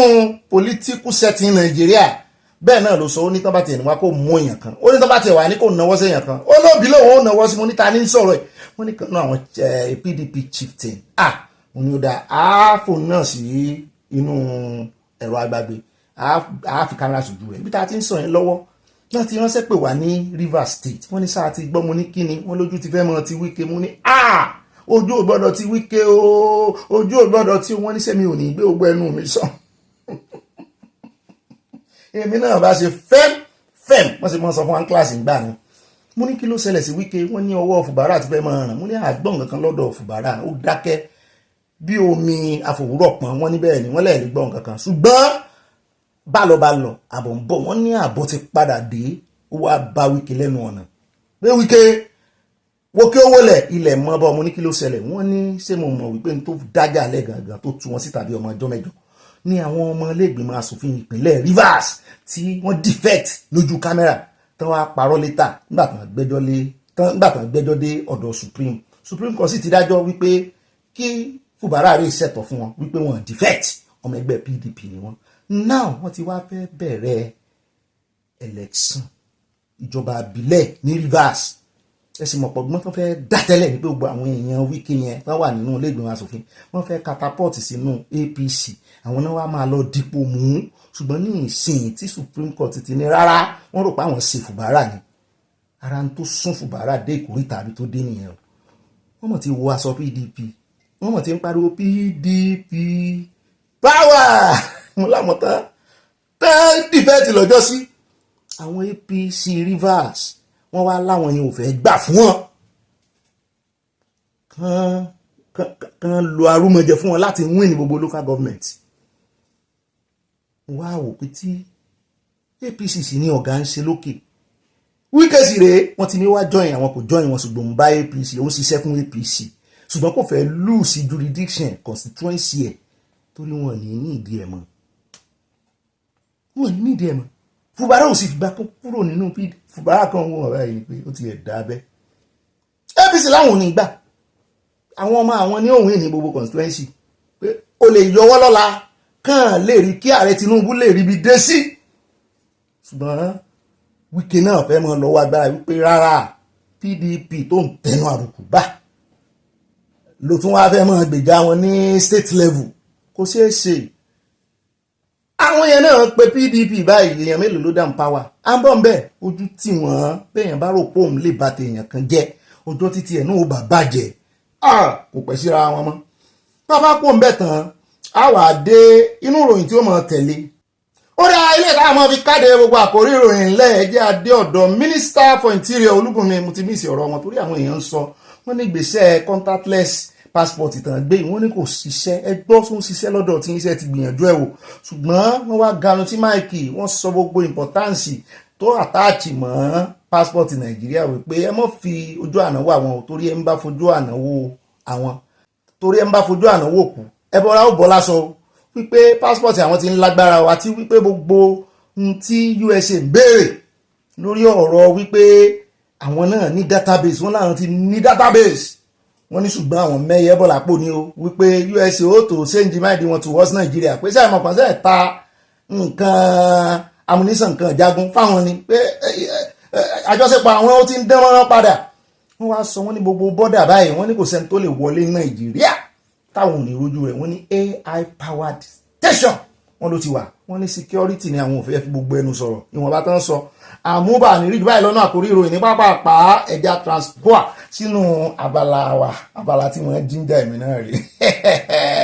Abala ẹ̀sìn pọ̀ ẹ̀sìn musin ẹ̀sìn ọlọ́ṣàṣínú ẹ mọ́ lèjú ẹ wojú mi ẹ wẹ̀yẹ ẹ̀sìn cheese àti fẹ́ ìyá o ẹ mọ̀ pé mi lè mi wọ́n fẹ́ gbẹ́ ìyá mi ìyá Jésù ti ní àfi sá lẹ́gbẹ̀ẹ́gbẹ́ ń yí ṣe wọn lẹ́gbẹ̀ẹ́gbẹ́ o ẹ jẹ́ ń wò yín directly ó yá ẹ ṣe cheese mo fẹ́ rí yín ta àfi pàkà yóò ga ilé ìsap àwọn àdúgbò òkè ó sap kò blọ ó sap dáadáa ó dáa alákọ̀ọ́kọ́ náà abala àfipàkà abala sanáwọlé ẹ lè pè ní news flash ẹ lè pè ní flash news àwọn ògbébò ń bí Yorùbá ó ní language originality wa every other language is vernacular. Alákọ̀ọ́kọ́ ń bẹ́ẹ̀ jẹ́ adé ọ̀dọ́ nidcom lọ́dọ̀ ìyáàfin Àbíkẹ́ Ìrẹwà Dábírí níbi tá a ti gbọ́ tán sọ wípé ká bá wọn yọ̀ ká mọ́ dúpẹ́ o àwọn ọmọ tí wọ́n ṣe fídíò lọ́jọ́ sí ní Central African Republic tán sọ pé àwọn Chinese kan ló mú àwọn lọ ọbẹ̀ tán dá àwọn sí ogọ́ọ̀dù táwọn ò rí wọn mọ́ wípé wọ́n ti wálé Nàìjíríà ti ṣe bẹ́bẹ́ wọ́n ti fi pléènì ránṣẹ́ wọ́n sì ti kó wọn wálé làwọn náà bá rí wọn méje àwọn ọkùnrin mo ní ó ti ẹ̀ da láyé yín ẹ bá ń gbọ́ pé Chinese ní ẹ̀ka lọ ibì kankan mọ́ ẹ̀ ní ìbọn lọ àṣé àṣírí wà ń bẹ̀ àṣé ọ̀pọ̀ ọ̀rọ̀ òkàgbọ̀n àṣé nǹkan kan wà tán fi pamọ́ tán sọ àṣà ń bá wọn sùn ni mo ní sóbìnrin wà nù wọn ni wọ́n lọ́kùnrin ọkùnrin sọ́kùnrin wọ́n náà bọ́n sùn bí wọ́n sì jẹ́ wọ́n sálárì 11 months ló mọ̀ kára ìwò láyé ń lọ báyìí Nàìjíríà sì ti kó sọ́wọ́ Chinese abilánà kọ́lá múròyìn wá fún yín tí kan náà gómìnà bá sí tó ti fi ọmọ Chinese joyè wọ́n èsì ìfẹ́ èèyàn joyè àwòrán kó mọ̀ lè gbẹ̀dí yẹn wọ́n wọnú yín lọ nìyẹn o Chinese ẹ lè màsírí wọn ṣùgbọ́n àwọn màsírí yín wọ́n láwọn fa help yín ni mo wá wò pé iye àwọn tó ń dáwọ́ jọ pọ̀ sí Nàìjíríà lára ẹ̀ ó ní agbára o Yorùbá nìkan ni ò gbà bọ̀dẹ̀ ní ìgbà káwọn kéèyàn kankan látòkèèrè wá kó wá mọ́ ilẹ̀ Haúsá náà làwọn Chinese ń dúró sí ṣùgbọ́n wọ́n láwọn kan náà wọ́n ń wakùsà lẹ́ Yorùbá o lọ́rọ̀ kan ẹja gbọ́rọ̀ lẹ́nu ìyáàfin nìkan wọ́n láwọn ò wọ àwọn Chinese yẹn rí ẹ̀kọ́ àwọn Nàìjíríà lọ́kùnrin ẹ̀ ń rí ìfipá bá wọn lò ìdí ẹ bá ń tẹ̀sí.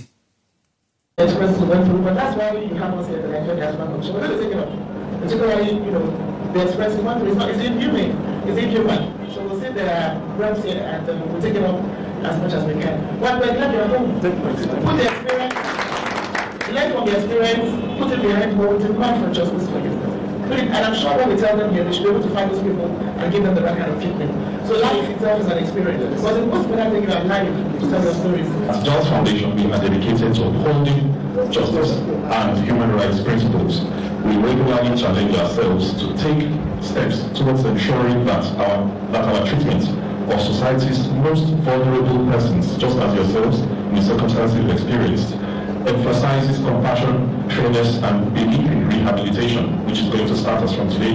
Ó lè káàbọ̀ parí ẹja wá dọ́dọ̀ arákùnrin kan tó sọ wípé EFCC fojú òun gbolẹ̀ mú ní kí ni ìwọ náà ṣe wọn náà jáàyàn ló lé ní ó léèyàn kan lórí ìfẹjọ́ ọ̀hún sùn wọn o ilẹ̀ lòun ta òun ta lé òun báyàn kọ́lé o mo ní ẹ̀yin ọmọ onílẹ̀ yẹn ajagunbalẹ̀ ó ní ṣé mo fẹ́ hẹ̀pù òun àbí mo fẹ́ bú òun mo ní kí ló ṣẹlẹ̀ ó ní arákùnrin ọmọ Nàìjíríà kan ni ajagun fẹ̀yìntì mo ní ó ti bọ́ sọ́wọ́ ó ní kì í tún wá ṣe ti Nàìjíríà ó kàn jọ ọmọ Nàìjíríà ní ó nílùú òyìnbó ló ti rèé jagun fẹ̀yìntì ní USA ó wá fẹ́ ralẹ̀ ó sì kàn sóhun òun sì ní ó dá òun ó bá rà á bó bá fẹ́ tún tà gbọ́n òun ó bá tún tà kí ló wá ṣẹlẹ̀ láàrin yín só gbó lọ́wọ́ ẹ̀ ò dìlíbà lẹ́yìn ó ní kì í ṣe bẹ́ẹ̀ ṣé wọ́n gbalẹ̀ lọ́wọ́ rẹ̀ ní ó ní kì í ṣe bẹ́ẹ̀ ṣé fámìlì ò fún rìsíìtì fámìlì ní ó ní rárá ṣé wọ́n fún yín sí ọ̀fọ̀ ní ó ní kò tiẹ̀ tí ìdébẹ̀ kí n jẹ́ kó ń sọ̀rọ̀ ọmọ ń gbọ́rọ̀ sọ lẹ́nu wọn bínú kan lára ju ọlọ́rọ̀ ni ọ̀rọ̀ rẹ̀ kan lára ju ọlọ́ni ló bá ní ó lè parọ́ mọ́ ni kò fẹ́ sanwó tán ó sì fẹ́ kó ń dìlíbà rìsíìtì ilẹ̀ fún òun bá ní rárá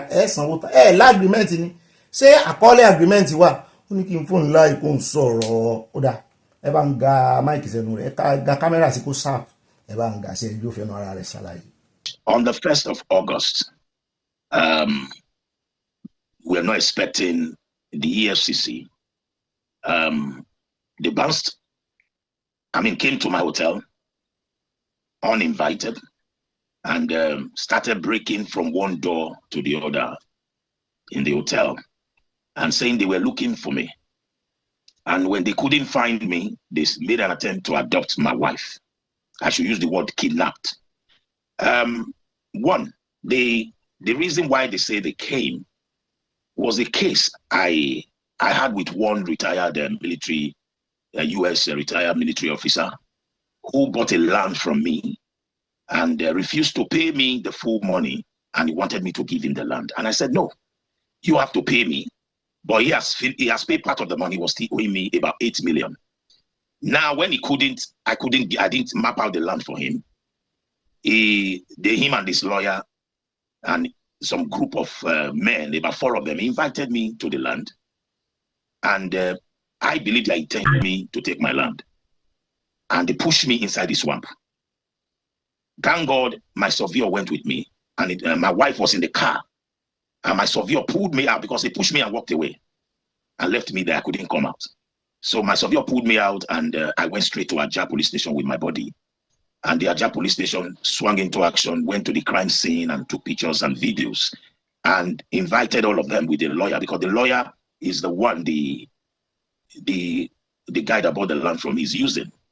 And he's the guy that bought the land sponsored terrorism. Kidnapping and what is it called? Land grabbing. So the case has been on. They now went to Mevatin anti-fraud to go and write that I defrauded them. And the police investigated, find that I did not defraud them. The transaction was still ongoing. And they asked him to pay me my money. He left Mevatin because I have all the proof. I have all the letters. So, and he ran to Alabon and got paid because he's been looking for a law enforcement agency that would do his dirty job. He's ready to give them any amount, just like what the EFCC have done. Exactly. Yes, that's what is happening. They never came to my hotel for any fraudulent or internet fraudulent reason. They came because of a civil case that I had with that guy. Okay. And the same EFCC has investigated this matter last year, and they never found it. Okay, Mr. Felix, my apologies. We wish we had more time for this conversation because you've raised serious allegations. We'll reach out to the EFCC as well to hear their side of the story. Ó dá nígbà yẹn káàbọ̀ padà ẹja sáré dé ọ̀dọ̀ presidential flag bearer ẹgbẹ́ òṣèlú SDP níbi tó náà ti fòkọ̀rọ̀ ránṣẹ́ sí ẹgbẹ́ APC pé láti bí ọdún mẹ́wàá tẹ́ ẹ ti gbàjọba. Mo ní sọ ti pọ́dún mẹ́wàá ni wọ́n ní ó ti pọ́dún mẹ́wàá ó tiẹ̀ ti kọjá ó ti lé gan ó ń pọ́dún 11 lọ pé ṣe bí ọdún 8 ni Buhari ṣe. Mo lóòótọ́ mọ̀ ní ọwọ́ Jonathan tán ń bẹ̀ pé kó padà yìí náà mọ̀ ti gba ìjọba ńgbà náà mo ní lóòótọ́ ni ó ní láti bàtàn ti wá gba ìjọba báyìí. Ó ní eku òkè bí eku mọ́, ó lẹ́yẹ òkè bí ẹyẹ, ó ní gbogbo nǹkan dàrú, ó ní gbogbo nǹkan ó bàjẹ́ mọ́ APC lọ́wọ́. Pé wo ló wá sàn nínú àwọn méjèèjì, pé ìkan ò gbé kan bí ìkúnlẹ̀ pààrọ̀ mu ni lẹ́nu rẹ̀. Táàrẹ Tinubu mọ̀ wọn kó gbóyìnbó, ó sì máa ń sọ àwọn fanakula kan, àwọn grammatical function kankan, ó ní kí n gbóhùn láàyè kó n tuntun sọ. Mo ní ó dà, ẹ bá ń fún láàyè, ẹ jẹ́ á wo bó ṣe fẹ́ yẹ̀yẹ́ APC. Wọ́n ti yẹ̀yẹ́ wọ́n ń ta already. Àwọn ti lé náà wọ́n ní bí yà ńlá bá gbé ní sánlẹ̀. Where is El-Rufai a member of your party? Well, what I can say as second-hand information is that from party records, from what party officials are saying, that he's not a member of the party. Okay. But if he wants to be a member of the party, I'm not against him being a member of the party. I just have to follow what the party says clearly. But the party officials will explain how the processes work. But what I can say is that this is how you know a member of a party. You will see their name in the ward register, where they come from. And at the national level, the national secretary will have overall numbers of members and the particulars. But one way or the other, it is left, it's a voluntary organization. It's left for the member and the party to try to work it out. And we who are inside the party have been advising one way or the other to see how. One more. He's saying in 2025, after many waters have crossed his own bridge, what I was saying in 2022, 2023. So it's echoing me now. So I can't charge you for copyright, but I can say welcome to the club. But we've been saying this for some time, and we're saying this not out of animosity or anything. The result that we are getting from the performance of the APC for the last 10 years resembles the result we got and we're not satisfied with under the PDP for 16 years. And if this result must change, we must change the political tendencies that are in authority. Changing your political party without changing your tendency is just a mere nomenclature. Break that down, changing your tendencies. There is a governing principle which is feudalistic, that is responsible for why our democracy is not in congruence with the result. Now, that mentality where first you don't respect the power comes from the people, you don't respect the rule of law, you don't want to show accountability, and you don't want to separate money from politics. That tendency where the bigger your money, the bigger the result you get in politics. And then when you go to politics, the bigger money you need to roll over your political investment. That kind of mentality, if you have it, you can jump from APC to SDP, to ADC, to ADA, to YYY. If you carry that mentality, wherever you go, it will pollute that place. So if you are in APC, you don't even leave APC, and you decide to change your mind. For example, President Tinubu doesn't have to leave APC. He's in government. If he decides to take a playbook, something out of the playbook of SDP, and governs properly for the Nigerian people, follows the chapter 4 of the Constitution and chapter 2 of the Constitution combined, and decide to be accountable and to be a constitutional Democrat, he doesn't have to leave his party. Results will change. But because you have squabbles in your party, you now leave and join another party. But you don't want to drop the tendency that caused the tension where you're coming from. You want to now pollute the new place with that same tendency. You just change alphabets. In fact, now they're running out of alphabets to use. But what you need to do, what is going to change the life of Nigerians, is that we need a different politics. Now, recycling the old politicians, not just a matter of age or other things, is that a leopard, if you don't like sports, then you don't need to bring leopards, because leopards cannot change the sports. So you need to listen to new ideas and new politicians. When new politicians come with new ideas, we should not be too conservative as a society, because a conservative society is trying to consolidate on its own progress, whether obtained lawfully, unlawfully, historically, wrongly. But when you see a conservative society, they have something they've achieved, something they've grabbed from the world, which they want to preserve. But a country reeking with 90-something% poverty rate, a country that has no infrastructure, has no institution working, you cannot be conservative. You have nothing to lose. You need new ideas, you need new leadership, you need to renew yourself. And the ideologies we have, articulated or not articulated, is that ideology is that politics is for the people who are in politics, and governance is for those who are in government. That's why everybody is trying to be in government. No matter the condition set for them to be in government, they want to be in government. And when they are not in government, their opposition is to struggle willy-nilly to be in government, not to change what is going on in the government. So it's left for the Nigerian people. How many politicians in this country? The politicians in this country are now up to 2% of the population. So it's not about what the 2% are doing or not doing. It is what the 98% want to do. ó dáwọn náà lẹ́tí báyẹn káàbọ̀ padà ẹja wá sáré dọ̀dọ̀ gúrùpù kan níbi tí wọ́n ti ń bẹ Jonathan wọ́n ń bẹ ní wípé jọ mọ́ sọ no yes ni kò sọ those who say yes jẹ́ kó ń rẹ láòdù àwọn fẹ́ kó padà wá mú ní ṣe dandan ni mo láwọn pọlitíkà yìí wọ́n mọ̀ wá sí máa àrẹ́njì máa sí ta sí ó lè jáwọn náà rè kó gúrùpù jọ kó yá ẹ mọ́ gbóhùn sókè pé òun náà wà excuse pé kí ló ń wà fún òun fẹ́ sáàbù orílẹ̀-èdè òun ẹ gbọ́ ṣé Jonathan lè ṣe nǹkan kan pẹ̀lú bí tó ti bàjẹ́ dé Jonathan náà mú mi wọ́n ròyìn rẹ̀ mo fọtí kúra ẹ wá ń ga inú wọn sí ẹjẹ́ agbọ́rọ̀ díẹ̀ lẹ́nu wọn. Nigeria is an urgent need of a leader who understands that peace is more valuable than power.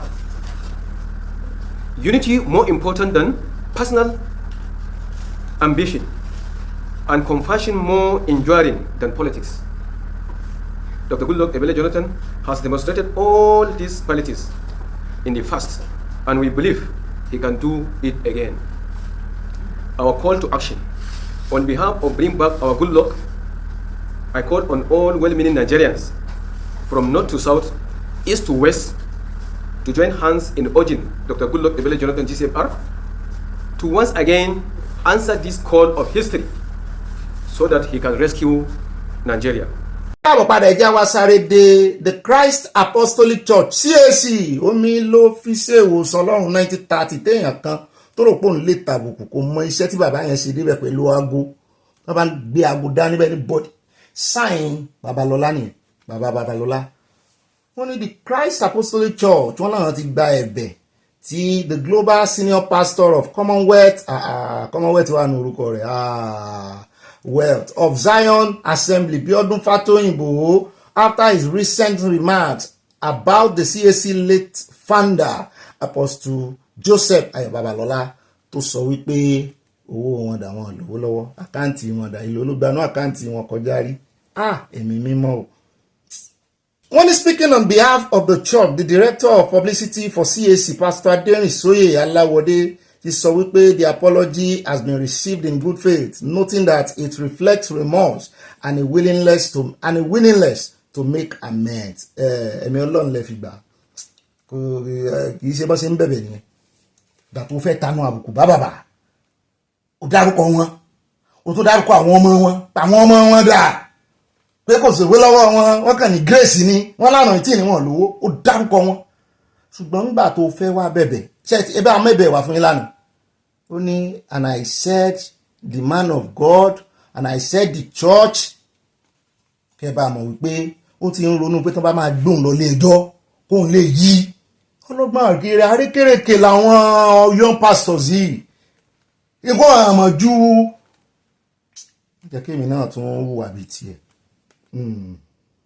mọ̀jẹ̀ hùwà bíi tiẹ̀ ó dá o wọ́n sá ti ní àwọn gba apology rẹ̀ on behalf of CAC ní gbogbo CAC lágbàáyé wọ́n náà gba apology rẹ̀.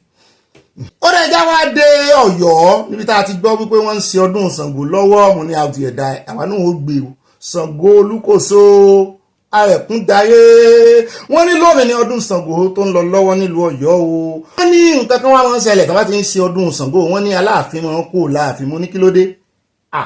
Wọ́n nílẹ̀ Yorùbá ayẹyẹ ọdún Ṣàngó ni wọ́n máa fi ṣe ìdánimọ̀ ìbẹ̀rẹ̀ ọdún tuntun ìyẹn báwọn olóyìnbó ṣe máa fi January ìsọdún ìtàn ilé náà tún bá tán lọ wọ́n ní ayẹyẹ ti Ṣàngó náà fi máa bẹ̀rẹ̀ ọdún tuntun ó jẹ́ àjọ̀dún ìṣẹ̀ǹbáyé tó máa ń wáyé ní ààfin Kòso àjọ̀dún ọlọ́jọ́ mẹ́wàá yìí ní í ṣe pẹ̀lú àṣà ìṣẹ̀ṣe àti ẹ̀sìn àbáláyé nílùú Ọ̀yọ́ ní ìrántí tẹ̀là oko Aláàfin Ọ̀yọ́ kẹta tí wọ́n gbàgbọ́ pé ó jẹ́ àtúnwá Ṣàngó ni wọ́n fi ń ṣe àjọ̀dún yìí nígbà tí wọ́n bá bẹ̀rẹ̀ àjọ̀dún yìí lóṣù kẹjọ àwọn ẹlẹ́sìn Ṣàngó wọ́n máa ń pín iṣu sísun wọ́n sì máa ń fi epo pupa jẹ àti ọkùnrin àti obìnrin ló máa ń di irun wọn ẹ̀mọ́ bó ṣe máa ń dì bí ọṣẹ bẹ́ẹ̀ náà ni wọ́n sì ti máa ń wọ aṣọ pupa pẹ̀lú ìlẹ̀kẹ̀ lọ́rùn wọn o tìlù tìjó tayọ̀ ni wọ́n fi ń ṣe àjọ̀dún yìí o ó sì jẹ́ àǹfààní fún àwọn èèyàn ní pàápàá jùlọ àwọn ọmọdé láti mọ̀ nípa àṣà ìṣẹ̀ṣe àwọn baba ńlá wọn kí èèyàn tó lè mọ̀ nípa agbára Ṣàngó àti kó tó lè ní irú agbára náà èèyàn bẹ́ẹ̀ gbọ́dọ̀ kópa nínú ìdánilẹ́kọ̀ọ́ gẹ́gẹ́ bí ọmọlẹ́yìn Ṣàngó kí ló wá dé tálàfin fi gbọ́dọ̀ pò láàfin wọn gbọ́dọ̀ fojú ba ẹni tó bá wọ aṣọ Ṣàngó lásìkò ọdún ni o wọ́n ní ọ̀tún bàbá apẹ̀rẹ̀ Ṣàngó nílùú Ọ̀yọ́ olóyè Ṣàngówálé Babalọ́lá wọ́n bá oníròyìn sọ̀rọ̀ pé ìrìn àjò ẹnikẹ́ni tó bá jẹ́ Aláàfin bẹ̀rẹ̀ láti gbọ̀ngàn Ṣàngó tó wà ní ìlú Kòso níbẹ̀ náà ló sì parí sí olóyè Babalọ́lá ní ẹnikẹ́ni tí yóò bá jẹ́ Aláàfin gbọ́dọ̀ gba adé Ṣàngó nílùú Kòso tó bá sì ti gbà tán kò gbọ́dọ̀ padà sí ìlú náà mọ́ títí yóò fi jáde láyé lóòótọ́ ó tẹ̀síwájú pé èyí ló dífá fún Aláàfin tí kò ṣe gbọ́dọ̀ fi ojú kan ẹnikẹ́ni tó bá wọ aṣọ Ṣàngó lásìkò ọdún nítorí ọba méjì kò gbọ́dọ̀ wà ní ààfin bàbá ní Ṣàngó jẹ́ fún Aláàfin ọba méjì kò sì gbọ́dọ̀ wà ní Aláàfin ni ó fà á tí Aláàfin fi máa ń fipò sílẹ̀ lásìkò tí Ṣàngó bá ń jáde fún àsìkò tí Ṣàngó yóò fi pidán ní ààfin kò gbọ́dọ̀ fojú rí Aláàfin o bẹ́ẹ̀ sì ni pé Aláàfin kò gbọ́dọ̀ wá sí ìlú Kòso tó jẹ́ ibi tí a ti bọ Ṣàngó títí yóò fi jáde láyé olóyè Babalọ́lá sọ bẹ́ẹ̀ mo lélẹ́yìn ní agbára o bàbá kúkú bìlíìfù nínú ìṣẹ̀ṣe tí wọn torí ká nírú Olúwo ló wà lórí àpèrè yẹn ní ìsìn yóò lè nìkan gbé Ṣàngó wá kó ń fojú ara àwọn rí ẹjá kó ń bẹ ilé táwọn fi káde gbogbo rẹ̀ ńlẹ̀ ẹjá dé ọ̀dọ̀ Victor Osimhen ìròyìn kan ń jà rìnrìn nípa orúkọ rẹ̀ lẹ́nu ọjọ́ mẹ́ta ìmú ní kí ló tún dé awuyewuye àwọn ọmọ ológo iṣẹ́ fẹ́ fàn wálẹ̀ wọ́n ní awuyewuye kan ti bẹ́ sílẹ̀ lórí bí wọ́n ṣe fi orúkọ ẹlẹ́sẹ̀ ayò ọmọ Nàìjíríà tó ń gbá bọ́ọ̀lù fún ikọ̀ Galatasaray lórílẹ̀‐èdè Turkey Victor Osimhen sọ mọ́sálásí kan lórílẹ̀‐èdè náà láìpẹ́ yìí ni Osimhen padà sí Turkey láti darapọ̀ máwọn akẹgbẹ́ rẹ̀ fún ìgbáradì fún sáà bọ́ọ̀lù tuntun nínú ìdíje líìgì Turkey àti káàkiri ilẹ̀ Europe gẹ́gẹ́ bí ìwé ìròyìn eré ìdárayá Fanatic tó wà ní Turkey ṣe ṣàlàyé mọ́sálásí Bulut tó wà lẹ́kùn Karate ní Konya làwọn èèyàn ṣàdédé rí i pé ó ti di mọ́sálásí Victor Osimhen lórí áàpù ìtọ́sọ́nà yẹn lórí Google Map náà bá ní Ìgbòho ló di bẹ́ẹ̀ ọdún 2008 ni a gbọ́ pé wọ́n ṣí mọ́sálásí ọ̀hún lórílẹ̀‐èdè Turkey ṣé mùsùlùmí ni ọ̀pọ̀ àwọn olùjọ́sìn ni wọ́n kóró ojú sí orúkọ mọ́sálásí ọ̀hún ṣe yípadà sí orúkọ Òsínmẹ́ ẹjọ́ ẹ mọ̀jẹ̀ kan fi nǹkan sí Òsínmẹ́ o òun kọ́ ló ràn yín ṣẹ́ o wọ́n sì ń pè fún kí wọ́n dá orúkọ mọ́sálásí náà padà sí orúkọ tó ń jẹ́ tẹ́lẹ̀ mọ́sálásí bùlúùtù ni wọ́n mọ mọ́sálásí yìí sí tẹ́lẹ̀ o àwa ò faramọ́ kí wọ́n fi orúkọ Òsínmẹ́ ẹjọ́ o ẹ mọ̀jẹ̀ kan fi nǹkan sí ọmọ ọlọ́mọ o ẹ yí orúkọ mọ́sálásí yín stadium tó bá ń ṣe ní kẹ́ ẹ wá ń tẹ́ fi pe orúkọ rẹ̀ bẹ́ẹ̀ bá fẹ́ràn èdè bẹ́ẹ̀ ẹ lo stadium ní rí jù báyìí lọ torí mi náà ó ní tí mò ń fi orúkọ àyà pé àyà mi dáadáa ambassador dáadáa ní rí jù báyìí lọ́nu abala ti sanwó lé ní pápápá jẹ́ invite àyà ambassador kó wá gbé wa débẹ̀ nínú abala yẹn olólùfẹ́ wa abala comment section àròjọ mùsùlùmí àyà pápápá bọ́ wájú.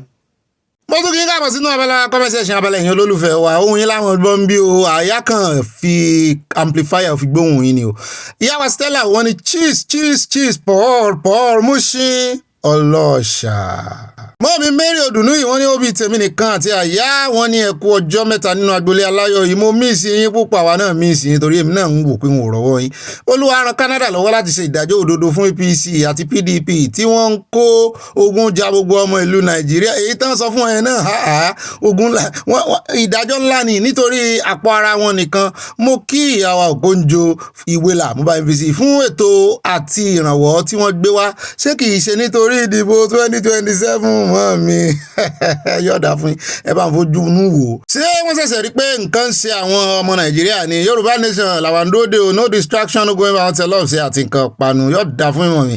bẹ́ẹ̀ náà ni mọ́ mi Dorcas Kazi wọ́n ní ó bí ẹkú iṣẹ́ ọpọlọ o a kò ní sàṣetì láṣẹ Ìdùmarè àmì wọn tell us àti àwọn nǹkan panu we move ire o Yorùbá nation.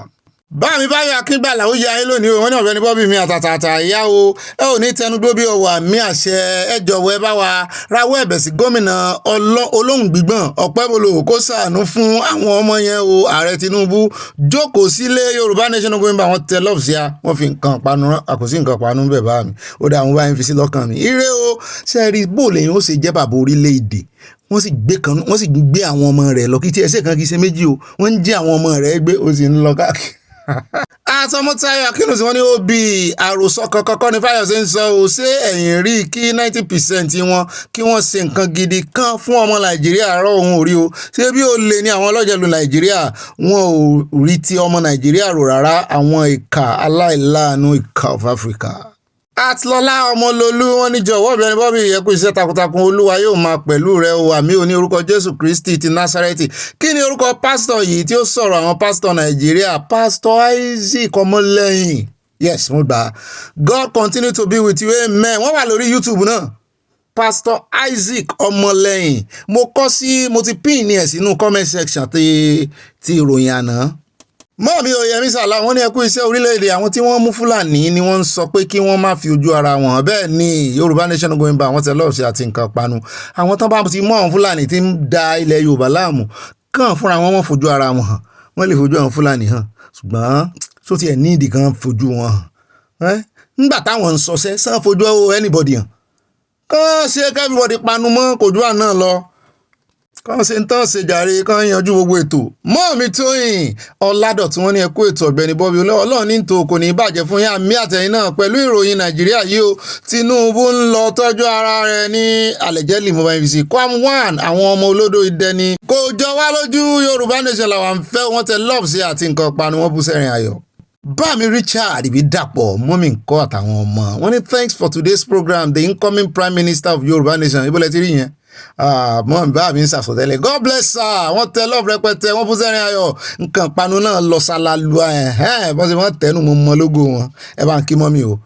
At Bọ́lá Jókòó Edwin mọ́ mi ní Ọ̀gbẹ́ni Bobby ẹ ṣé ẹkú iṣẹ́ ìlú ṣé ẹ fẹ́ gbọ́ ìjọba Nàìjíríà ṣẹ̀ṣẹ̀ bẹ̀rẹ̀ sí ní ṣe ẹ̀sìn àgbáyé ni ọ̀nà tí a fi máa rọ́nà lọ rí bẹ́ẹ̀ ni àwọn ti Canada ti mọ̀ pé agbésùnmọ̀mí ni wọ́n they have finished Yorùbá nation ti di dandan o they have finished wọ́n bá yín fi bọ́ sọ̀rọ̀ sí Yorùbá nation ti di dandan o ọ̀ràn ó ti dọ̀ràn yàn torí bọ́rọ̀ bá dọ̀ràn yàn kókó orí ẹ̀ làwọn gba mọ́tẹ́ lọ́ọ̀fù sí a o mi ò sọ́sọ́kùsọ mò ń sọ òwe Yorùbá ni o bọ́rọ̀ bá dọ̀ràn yàn kókó orí ẹ̀ làwọn gba mú. Bẹ́ẹ̀ náà ni àtìyáwa Stella Odele ọ̀gbẹ́ni wọ́n ní ọ̀gbẹ́ni Bob ẹ̀kalẹ̀ o mọ́ mi mú kí yín o. Wọ́n ní ẹ ò parọ́ o tí o bá ti ná owó sí chọ́ọ̀chì wọ́n á mọ̀ ẹ́ owó ní kẹ̀kẹ́ ìrere ni wọ́n máa sọ ènìyàn òjò wọn lójú àfi tó bá ná owó ní chọ́ọ̀chì ẹ mọ̀ bá ń fi kọ́má ohun fẹ́ mọ́ dẹ̀rù mọ́ lójú ọ̀dà fún wọn tẹ́lẹ̀ ọ̀fù sí wọn bú sẹ́rin ayọ̀.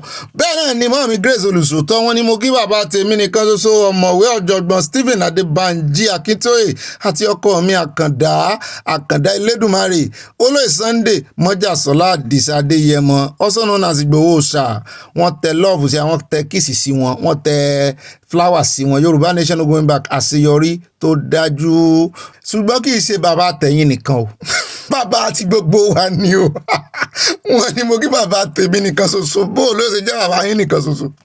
Mọ́ọ̀mí ẹ̀fọ́ ni mọ́ọ̀mí Dorcas Jallo wọ́n ní brọ́dà mi ọ̀gbẹ́ni Bobby ẹ̀ ní ọmọ mi à ń ta wọ́n yọ o ìròyìn àṣálẹ́ nínú ilé aláyọ̀ yìí ó ti ń gbòòrò sí o àti ń kọ́ mọ́ lùbọ̀ 19k ṣé kíní ni subscribers èmi gan owó wọ́n tẹ ọlọ́run sí wọ́n káwọ́ sókè sọlọ́run wọ́n bú síjó wọ́n bú sáyọ̀ iwájú láwọn máa lọ lórúkọ Jésù àmì well done ó yá celebrate yẹ o. Bẹ́ẹ̀ náà ni wọ́n fi bàálù ránṣẹ́ wọ́n fi flower tó ń dórí flower ṣe mọ́ mi yọ̀dá fún mi ẹ mọ́ wọ̀rí mo ń bọ̀ ní Netherlands.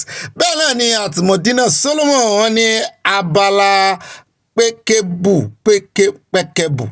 mọ́ mi Mọ̀dínà ti yìí ẹ já ka kọ́mẹ̀ntì wọn tó kí n tó sọ tí mo fẹ́ sọ wọ́n bú sẹ́ni wọ́n ní pa pẹ́kẹ́bù who is there mo ń wo bọ́ ṣe ń ṣe ń gbà tán ìgboro ni mọ́ mi ìgboro àtọmọtọ ṣe ọlọ́run mi mo ti lẹ́dọ̀ yín wọ́n náà ní bí I really gbádùn you ciao buona notte wọ́n kí mi kó dàárọ̀ lánàá nù a tún ti jí báyìí àgbàtún yóò tù àgbàdùn yóò dà pé ìta ló làwọn náà wà.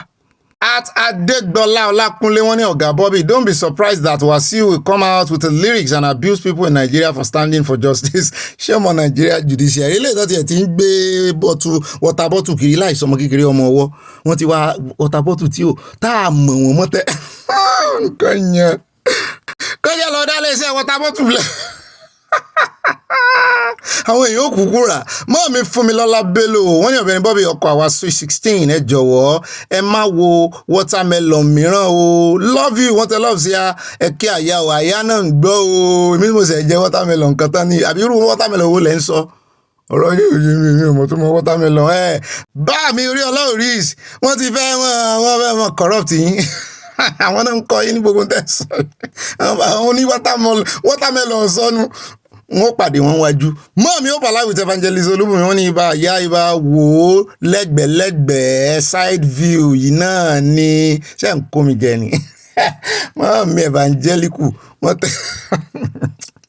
mi ṣe ni o wọ́n bú sẹ́yìn wọ́n tẹ lọ́ọ̀ sí mi yá mi Dorcas wọ́n tún pàdé yín bí wọ́n ní lọ́nà wo ni ọ̀gbẹ́ni Bobby tí ẹ ní àwọn obìnrin kò jẹ́ kí owó dúró sọ́wọ́ ẹ̀yin ọkùnrin bẹ́ẹ̀ ni ẹ mọra yín dáadáa dádì dà ẹ kí dádì wàá jẹ́rìí àwọn obìnrin Ọlọ́run dá wa ní dáradára bẹ́ẹ̀ ni mo mọ̀ olùrànlọ́wọ́ la jẹ́ fún ẹ̀yin ọkùnrin bẹ́ẹ̀ ni wọ́n ní tẹ́ ẹ bá ti rí ọkùnrin tó soríire ẹ rò obìnrin gidi tó jẹ́ pọ̀ gan ló kọ́kọ́ soríire tó kó oríire ran ọkùnrin yẹn ṣùgbọ́n owó àwa ọkùnrin owó yín ni ṣùgbọ́n owó tí yín owó tẹ̀yìn nìkan ni ní tí mo fẹ́ sọnù bẹ́ẹ̀ náà ni báàmì Adétáyọ̀ Adégẹyè wọ́n ní ó bí gbogbo ìrìn àjò ààrẹ náà èso wo ló ti mú jáde Fáyọ̀sé parọ́ agbárí àwọn ọlọ́jẹ̀lú ọmọ Nàìjíríà pọ̀ ó lé ní gbogbo wọn. Wọ́n tẹ̀síwájú bàbá Adétáyọ̀ Adégẹyè wọ́n ní ó bí ẹ̀kọ́ ọjọ́ mẹ́ta ẹ̀sìnkú ètò ọlọ́mọ ìlú Olódùmarè yóò máa bá wa sí àmì mo sì kí gbogbo ilé fún ìgbádùn ìròyìn wa o a ò ní pẹ́ dín àmì o a ò máa lé sí ní àṣẹ Ìdùmarè wọ́n tẹ lọ́ọ̀fù sí a ìbùkún ni fún orílẹ̀-èdè Yorùbá from network New Jersey USA wọ́n fi nǹkan panu ránṣẹ́.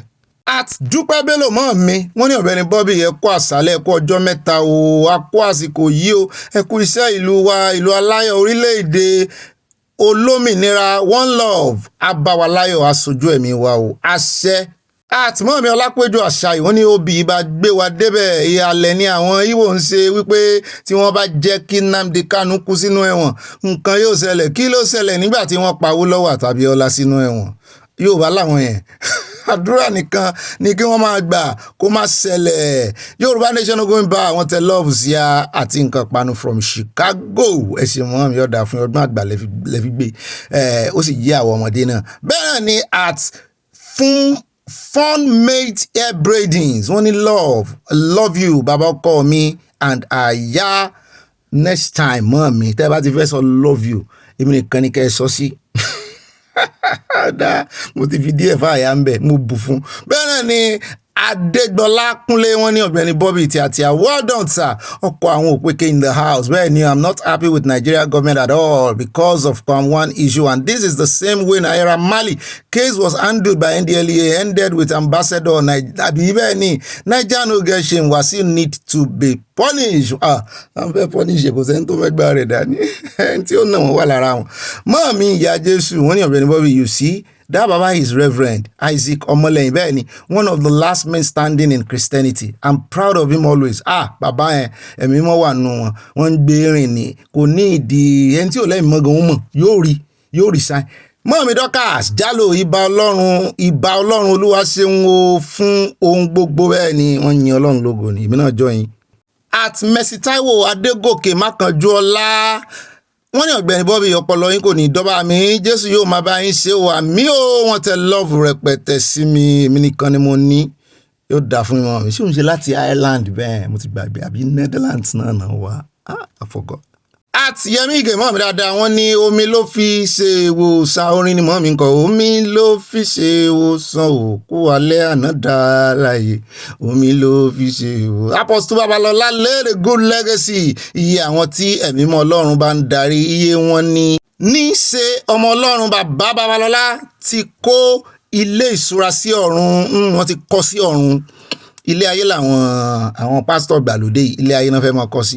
Mọ́ọ̀mí Mọ̀dínà Solomon wọ́n ní irọ́ burúkú the international news are watching us all it happen now nígbà tó jẹ́ pé àwọn repackage both parties APC àti PDP they recycled party like America garbage. Àní now is a big shame. Ọkàn wa balẹ̀ ní ìtajú ní ilé wa so sad. Mọ́ọ̀mí abẹ́rẹ́. Mọ́ọ̀mí Esther so sanya wọ́n ní this man does not know what he's saying. My daddy Apostle Joseph Babalola is my mom cousin. Wow, ara lewaja. And he is the one that gave me names. I pray that God will forgive this pastor. My daddy is not your fake pastor that you people are just in the ministry for money. My daddy does not beg for money. God called him and used him in many ways. Bẹ́ẹ̀ ni gbogbo wa pátápátá la lè jẹ́rìí sí pé Apostle Ayọ̀délé Babalọ́lá onísọkúsọ ni bọ̀bọ́ yẹn ọmọ kékeré ló ń ṣe kì í ṣe àwọn èèyàn ti wá rí kì í ṣe sọkúsọ yẹn nìkan ló sọ ṣùgbọ́n ẹ̀yin náà ti dáríjìn torí CAC láwọn ti dáríjìn ó ti bẹ̀bẹ̀. Wọ́n tẹ̀síwájú wọn ní Bíọ́dún Fátóyìnbó is not a child of God. All these pastors, they like to talk big.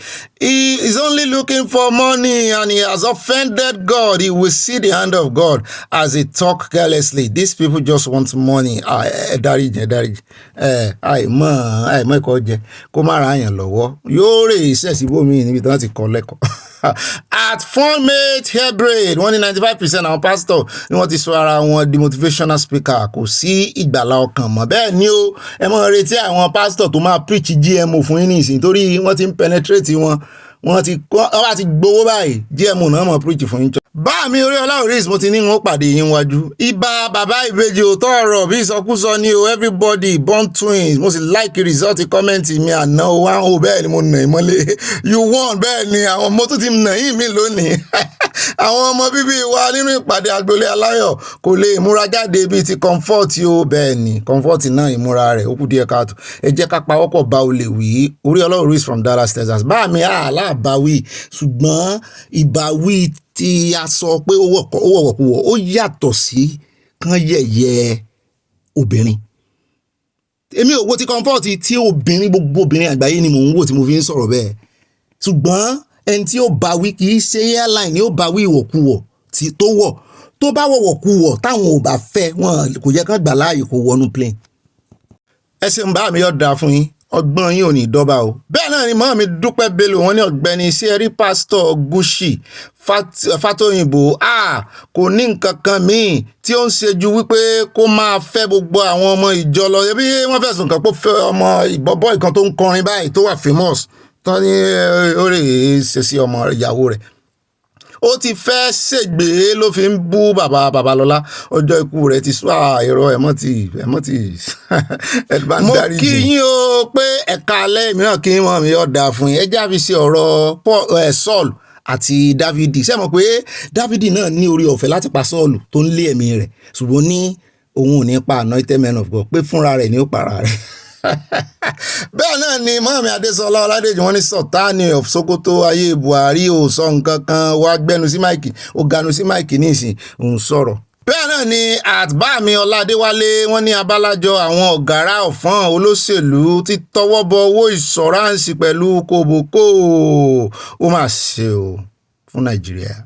Àtìmáàmí mo ti ń wò pé ṣé mi ò ní rí inú kọ́mẹ́ǹtì ni wọ́n ní ibà ògo Ọlọ́run ibà fi pàkà ya Holy Ghost ni wọ́n ń pe neighborhood yẹn ní Catholic Cathedral Church ó ní Catholic Cathedral Church there in Enugu àwọn Fúlàní wá complain why such inscription Holy Ghost on such gigantic facility on their land where màálù is first class cities bẹ́ẹ̀ ni lọ́dọ̀ tiwọn mo gbàgbé kí n sì lo fọ́nrán kan lánàá á lò lẹ́nìí níbi tí wọ́n ti ń sọ ṣé mi ti ju fọ́nrán yẹn gan-an nù báyìí níbi tó ti ń sọ pé màálù ní ìju ẹ̀mí èèyàn lọ. So Holy Ghost náà ń pe aráàndì ibẹ̀ yẹn yóò dáa fún ibẹ̀ ṣe já wa sí at Bumi Crystal love náà ni we love you too. Mọ́mí Yẹmí Ìgè wọ́n ní àbòsí is not a sin èròjà ni kámọ́ ẹ like àbòsí right on ìbàjẹ́ ènìyàn kò dáṣẹ́ Olúwa dúró Yorùbá nation no going back. At fun mate ear braiding mo tún pàdé yín bí wọ́n ní pásọ̀ yẹn ti fi yọ̀jà kì í ṣe yọ̀ nìkan ó fi máa gíjà ó ti miss talking ó miss yẹn ó dorí ọ̀rọ̀ kodò àwọn sọkúsọ wọn ní jókòó ti Bíbélì nǹkan wọ́n máa mọ́ wọn àwa náà inú tiwa náà dùn ṣùgbọ́n àwọn ò kì í rí àṣẹ inú tiwa náà dùn ṣùgbọ́n kò ní dùn sí gbogbo Ọlọ́run mọ̀ jẹ́ kẹ̀kẹ́ ológeere wọ́n nígbà tó bá ti ń yìn wọ́n mi wọn ò ní gbà kí ìyìn kankan kò sí lórí torí ẹ̀ mo sì máa ń dá padà fọlọ́run pápápá ọ̀n ló ní. àtìmọ́ mi bọ́dún ṣàyẹ̀ wọ́n bìnrin jàre mo ti dọ́dọ̀ ẹ̀yìn wọ́n ní orí Sultani burú bíi eégún tó ń léwèrè. báà mi orí ọlọ́run mo tún pàdé yín bí wọ́n ní ibà confam àwọn àgbáyé sì ń wòye lórí ọ̀rọ̀ àwọn olórí Nàìjíríà lórí ọ̀rọ̀ Kwam 1 and Kwam 2 sí ẹ rántí babaláwo tó tú àṣírí ọmọ tó fẹ́ fi ọmọ ẹ̀gbọ́n rẹ̀ sówó lọ́jọ́ sí bẹ́ẹ̀ ni kò sẹ́ni tó rí o bẹ́ẹ̀ ni wọ́n fi jẹ́ kínní o wọ́n fi jàǹbá sẹ́dọ̀ tó ní tí ìyẹn tí ó mọ́ ọmọdọ́dọ̀ ẹ̀ tí bàbá yẹn tú àṣírí wọ́n fi yẹn jàǹbàṣẹ́dọ̀ wọ́n fi oníwà gidi oníwà òótọ́ jàǹbàṣẹ́dọ̀ àwọn mà ṣe o ṣùgbọ́n wèrè ní gbogbo wọn ṣé àwọn tí kò rántí kó fígọ̀ 1000 sí ara 1000 note wọ́n rántí ẹja wọn ti bàjẹ́ láti orí ẹjẹ́ ń lọ èmi ò ti ebo mo ti fẹ́ rí 1000 tí mo fẹ́ lọ wò ẹgbọ́ èyí tẹ̀ wá Nàìjíríà kò sí 1000 fígọ̀ lórí 1000 note bó lẹ́sẹ̀ wá dà mọ́ ṣùgbọ́n wọ́n rántí ya màálù bóyá kéwù yẹn náà sì fi kọ́. bàbá mi orí ọlọ́run reis from Dallas Texas yóò dáa fún ìwọ̀n níwá yín tí mo mọ́ gbádùn yín gan mọ́ retí kọ́mẹ́ǹtì yín. àti rẹ́mírẹ́mì ààyè kan Trump bọ̀dá mi ẹkújọ́ mẹ́ta wọ́n ní Ọ̀gbẹ́ni Bobby Adelabu is a multi-billionaire being a deputy governor for Central Bank for many years. Ó ti ṣe Central Bank rí start of golden age has just begun. President Trump making the world a peaceful place, making America great again. Wọ́n ti fi Trump ṣe bọ̀dá yìí wọ́n láìkí Trump gan ṣùgbọ́n Trump yín ò rí nǹkan kan gbèsè lórí ọ̀rọ̀ Ukraine ebó sẹ́yìn dé láti Alaska ni kílẹ̀ kò bá nǹkan kan dé Ọ̀gbẹ́ni Putin sì wà lórí ọ̀rọ̀ rẹ̀ bẹ́ẹ̀ náà ni at Sunday Adébáyọ̀ bá mi mo ti dọ́dọ̀ yín o kílẹ̀ nílé ẹ̀sẹ̀ alálejò wọ́n ní Ọ̀gbẹ́ni Bobby wà tòótọ́ nípa ẹni tó pé ara rẹ̀ ní òjì sí Ọlọ́run kì í ṣe Àpọ́sù Babalọ́lá ni arákùnrin yẹn ń sọ̀rọ̀ sí o Ọlọ́run tó rán Àpọ́sù Babalọ́lá níṣẹ́ ni arákùnrin yẹn ló ń sọ̀rọ̀ sí ìdájọ́ wà lọ́wọ́ Ọlọ́run tí ó rán bàbá wa Àpọ́sù Babalọ́lá níṣẹ́ òmìnira Yorùbá ní kíákíá wọn tẹ lọ́ọ̀sì àti nǹkan panu. Bẹ́ẹ̀ náà ni at Jesus is Lord wọ́n ní bàbá Babalọ́lá bí àwọn ọmọbìnrin wọ́n sì ní ìtẹríba wọ́n ní ìtẹ́lọ́rùn lórí ohun ìní wọn heaven is real hell is real. mọ́ Mr. Lawo wọn ní Yorùbá nation no going back ìjọba Nàìjíríà ẹ má bínú orí kí ẹ fi fìlà dé ìdodo ẹ tú Sunday Igboho ṣàsílẹ̀ kì í ṣe ọ̀daràn kì í ṣe apànìyàn àwọn apànìyàn rìn nílùú kò sí ẹni tó lè bí wọn kò sí ẹni tó lè mú wọn ẹ̀yin ìran mi lè yá o ẹ mọ́ bá ń fi kọ́másì kìíní yìí o. At Festus Fatoye bá mi ní ọ̀rọ̀ tèmi kò pọ̀. Bob Marley sọ pé àánú ọ̀pọ̀lọpọ̀ ń ṣe mí torí pé tálákà ni wọ́n, owó nìkan ni wọ́n ní. Some people are so poor that the only thing they have is money. Fato Yorùbá tálákà ni ọ́, ẹ má fi Yorùbá sórí òyìnbó ló tó kórè wọn gbé láàrin àwọn òyìnbó rẹ̀ tó ti lè mọ sọ̀sọ́kùsọ. From USA yóò dà fún bàbá mi. Ó dá ẹ káàbọ̀ padà sáàyà sẹ́yìn dáadáa àyà mi ọ̀hún ambassador dáadáa ambassador wa nù lórí ètò yìí ṣe fọwọ́ sí ẹfẹsẹ̀ sí ó yẹ wá nǹkan yóò kò lé ẹ fìdílé nǹkan ẹ wá nǹkan lómi tútù àti nǹkan panu kẹ́ ẹ dọ́bù méjèèjì combination bẹ́ẹ̀ náà ni bọ́wọ́ bá tẹ gúgúrú pẹ̀rẹ̀rẹ̀ ẹ̀pà pẹ̀rẹ̀rẹ̀ ẹ mọ́ fi sọ wọn àjíjà owó tọ́wọ́ bá tẹ̀ bẹ́ẹ̀ náà ni kẹ́ mọ́ bá fi ọwọ́ kan kẹ́ mọ́ bá fi pin fáwọn olólùfẹ́ yín bẹ́ẹ̀ náà ni kẹ́ mọ́ bá wa tẹ like ẹ mọ́ bá kọ ìmọ̀ràn yín kò sí bọ́ọ̀lù ojú 5 line lọ ẹ mọ́ sì gbàgbé kíkọ́ má kó mọ̀ wà ń bẹ̀ kó lè mọ̀ sí kà àyà náà ti ń complain pé òun ò rí àwọn kinní kan kà mọ́ ẹ mọ́ bá wa farabalẹ̀ ṣe rí kò sẹ́ńtì ṣe mistake èèyàn lè fẹ́ kọ́ nǹkan kan kí kinní kó yí kí kọ̀ǹpútà àbí typewriter tab kó yí ṣùgbọ́n ẹ ní sùúrù kẹ́ ẹ tó tẹ send ẹ tún wò dáadáa ẹ jọ kó mọ̀ dùn kábà náà. Ó dá alákọ̀ọ́kọ́ ń bẹ̀ nú àwọn àkójọpọ̀ ròyìn ilé tá a ti mẹ́nubà ẹ jẹ́ á bẹ̀rẹ̀ láti ọ̀dọ̀ àwọn amnesty tó ń fẹ̀sùn kan àwọn ológun Nàìjíríà pé 400 lẹ́pa láti 2019 títí dé 2021 pé láàrin ọdún méjì nìyẹn o pọ́n bá wá mẹ́nubà láti 2021 di 2025 nǹkan pé nǹkan ó lé o mo ní àbí ara àwọn nǹkan tí Canada ń gbọ́ rè tán fi ń pè wọ́n ní agbésùnmọ̀mí orúkọ yẹn lágbára gan o ṣùgbọ́n Nàìjíríà ti dán ló wà ń bọ̀ ń bẹ̀ lẹ́yìn ìròyìn náà ni bí tán ti wá ń sọ yẹn lọ́wọ́ wọ́n ní full report wọ́n ti ẹ̀ lọ́ǹchì ẹ̀ ni wọ́n sí aṣọ lójú eégún báyìí ni pé full report lélẹ̀ àwọn amúfọ́nrán wọn bọ̀ o ṣùgbọ́n àwọn ológun náà á fi ṣe sísẹ̀ǹtẹ̀lé àwọn náà yarí wọ́n ní kò rí bẹ́ẹ̀ wọ́n ní report wọn ò rí bẹ́ẹ̀ mọ́ á wò bóyá wọ́n nìkan retract ọ̀rọ̀ wọn ni o tàbí wọ́n gbéra wọn lọ ilé ẹjọ́ n tó mú àjọ Amnesty International ẹ̀ka ti Nàìjíríà jáde síwájú kámẹ́rà wọ́n ti lẹ́rìí nìyẹn à ń bọ̀ mbẹ́ pápápá ẹ bá ń tẹ̀sí ká gbọ́ rẹ̀ ni wọn ká tó gbọ́ lẹ́nu iléeṣẹ́ ológun bá paradì ká mọ̀ tẹ̀wájú nù ròyìn. Part of our findings show that gunmen killed over 400 people in Imo State between January 2019 and December 2021. So this has often emerged from their camps. They don't even mask their faces as they do in the past. Nigerian security agencies, including the military and police, committed unlawful, arbitrary arrest and detention, torture, enforced disappearance, and destruction of property. Our work is always to ensure that lives are protected everywhere in the world, and the responsibility for protecting lives must be taken seriously. We must all ensure that lives are protected at all times and everywhere. ẹ̀yin èèyàn mi eléyìí ò yé mi mọ́ o lọ́tún lọ́sì kí sáwọn aráàta branch àwọn aráàta ṣá torí Amnesty International aráàta làwọn náà ṣùgbọ́n branch wọn Nàìjíríà tó sì jẹ́ ọmọ adúláwọ̀ lẹ́ ń rí tó hẹ́ẹ̀dì wọn ń ló ń fẹ̀sùn kan ìjọba Nàìjíríà pàápàá jùlọ àwọn security agent Nàìjíríà ó dárúkọ ọlọ́pàá ó dárúkọ àwọn ológun wípé àwọn náà ń pa àwọn èèyàn nílẹ̀ Ìgbò ó sì gbójú wọn sí kámẹ́rà wọ́n tún pe meeting sí tó bá jẹ́ wípé ọ̀rọ̀ yìí ò rí bẹ́ẹ̀ ọlọ́pàá Nàìjíríà tẹ́ mọ̀ IGP tẹ́ mọ̀ sàn ti ní sáré wọn ti ní lọ àrẹ́sì ẹ̀ wọ́n ga Nàìjíríà á sì mọ̀ sọ fáwọn kan pápápá fẹ́ Kẹ́mi oníbẹ̀ lẹ́nu Kẹ́mi ń parọ́ mọ́ àwọn ọlọ́pàá ni o Kẹ́mi ń ṣe kíní rèé o Amnesty International nínú Nàìjíríà náà ti sọ kì í ṣe ní UK tí Kẹ́mi wà wọ́n sì ṣe ní Canada níbi tán ti pé APC àti PDP ní agbésùnmọ̀mí yóò pẹ́ kó tó yé ọmọ Nàìjíríà wọn náà fọwọ́ aago sẹ́yìn bẹ́ẹ̀ bá rí bọ́ ọmọ Nàìjíríà bọ́ sí ń ṣe falafolo bí esin ọdẹ lórí online tó ń gbèsè àwọn aninilára wọn lẹ́yìn kí ìjọba Nàìjíríà kó sùn Canada ó yẹ wá sùn àwọn eléyìí náà kò tún wá fi wọ́n mẹ́ ó tẹ̀síwájú o ó ní láti 2021 sí 2023 1840 something ló tún kú ó ní as at the time ìyẹn fún rìpọ́ọ̀tù àwọn as at the time tóun sọ̀rọ̀ lọ́wọ́ yìí pé wọ́n ṣì ń pààyàn lọ ń bẹ̀ ó ga o. Majority of the killings were carried out by the non-state actors, and We also have recorded many cases of extrajudicial execution and other serious human rights violations by the state actors.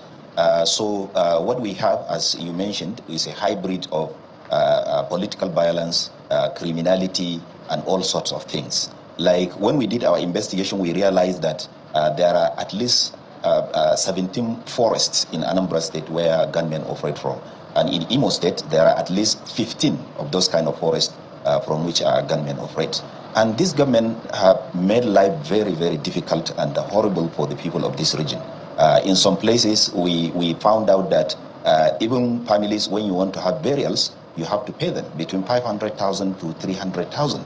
And many people who could not dare do that have to bury their dear ones somewhere else. So life has become very horrible, and this crisis has been going on since at least 2016.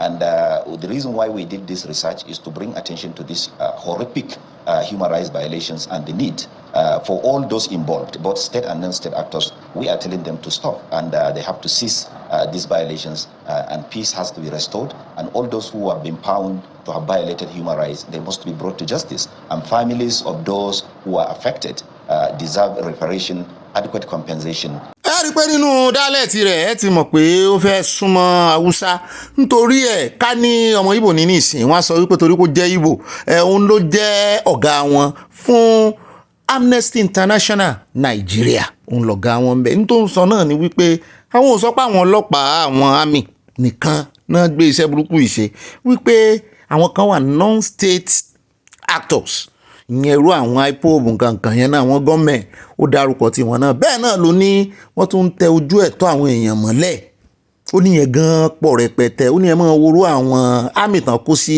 gbogbo bẹ̀yẹn náà ó ní inú igbó tán ní bẹ̀yẹn pọ̀ rẹpẹtẹ ó ní táwọn olókùú tán pa òkú wọn tán pa èèyàn wọn tán bá tún fẹ́ sin òkú wọ́n tún máa ń dìmáàndì owó lọ́wọ́ wọn owó tó tóbi 500,000 tán tó lè ráyè sin òkú wọn wọ́n sì mọ̀ wípé ìṣẹ̀ṣe wọn ò ní fààyè gbà kán mọ òkú wọn ńlẹ̀ tradition wọn ò ní fààyè gbà kán òkú wọn mọ ráre èyí lẹ ẹ wòran insecurity àtàwọn tó ní kán mọ síta tó ẹ wọ ẹja mọ ọyọ ńlẹ̀ Yorùbá o wọ́n ń bú wa ayọ̀lẹ̀ àṣẹ gbogbo ẹ̀ àwa la mọ̀ ìdí tá a ṣe ń sọmọ gẹ̀gẹ̀ tá à ń ṣera wa gẹ̀gẹ̀ torí tó bá ṣẹlẹ̀ ńlẹ̀ Yorùbá yóò bójú yóò bá imú ara wa ni ó sì bá wọ́n ti ń pariwo síta tó ńlẹ̀ Ìgbò ní ìsìn kì í sáwọn náà ń pa ṣé Yorùbá wà nú àwọn tó ń pa nù bẹ̀m̀bá àbí Yorùbá wà nú àwọn tán ní pé wọ́n mọ̀ mú wá kan tó sin òkú wọn síbẹ̀ bí Yorùbá bá kú bẹ̀ kì í sọ̀wọ́n nílé ìgbókù rẹ̀ wálé bó bá ṣe é gbé sọ ẹjẹ́ àmọ́ dúpẹ́ lọ́wọ́ Ọlọ́run wọ́n ń pè wá lọ́lẹ̀ ọ̀lẹ náà là á lò títí tá a fi kó nù òníra tá a fi kú nínú ìnira burúkú ìta gba òmìnira omi tó jẹ́ wípé ó ti ṣẹ́tù tọ́lọ́run ti bá wa pèsè. ṣùgbọ́n ẹjẹ́ gbọ́dọ̀ lẹ́nu àwọn iléeṣẹ́ ológun wọ́n ní kò rí bẹ́ẹ̀ wọ́n ní kan yọ orúkọ àwọn kóònù list àwọn tí ń pààyàn ní ó dá. Terrorist networks, defeat insurgency, banditry and all other forms of crimes and criminalities in their respective areas of operational responsibilities. During the week, they carried out several offensive operations ranging from raids, ambushes, fighting patrols, and other covert operations with resounding successes. The air component also carried out several air support, air recce, and air interdiction missions in which several Boko Haram as well as Jazz and SWAP terrorists were eliminated and their camps destroyed. It is also gratifying to inform you that the terrorists' will to fight has been shattered as many of their strategic commanders have been eliminated during the past 2 months. As such, their capacity to launch coordinated attacks has significantly been degraded, as few of their surviving commanders are on their own.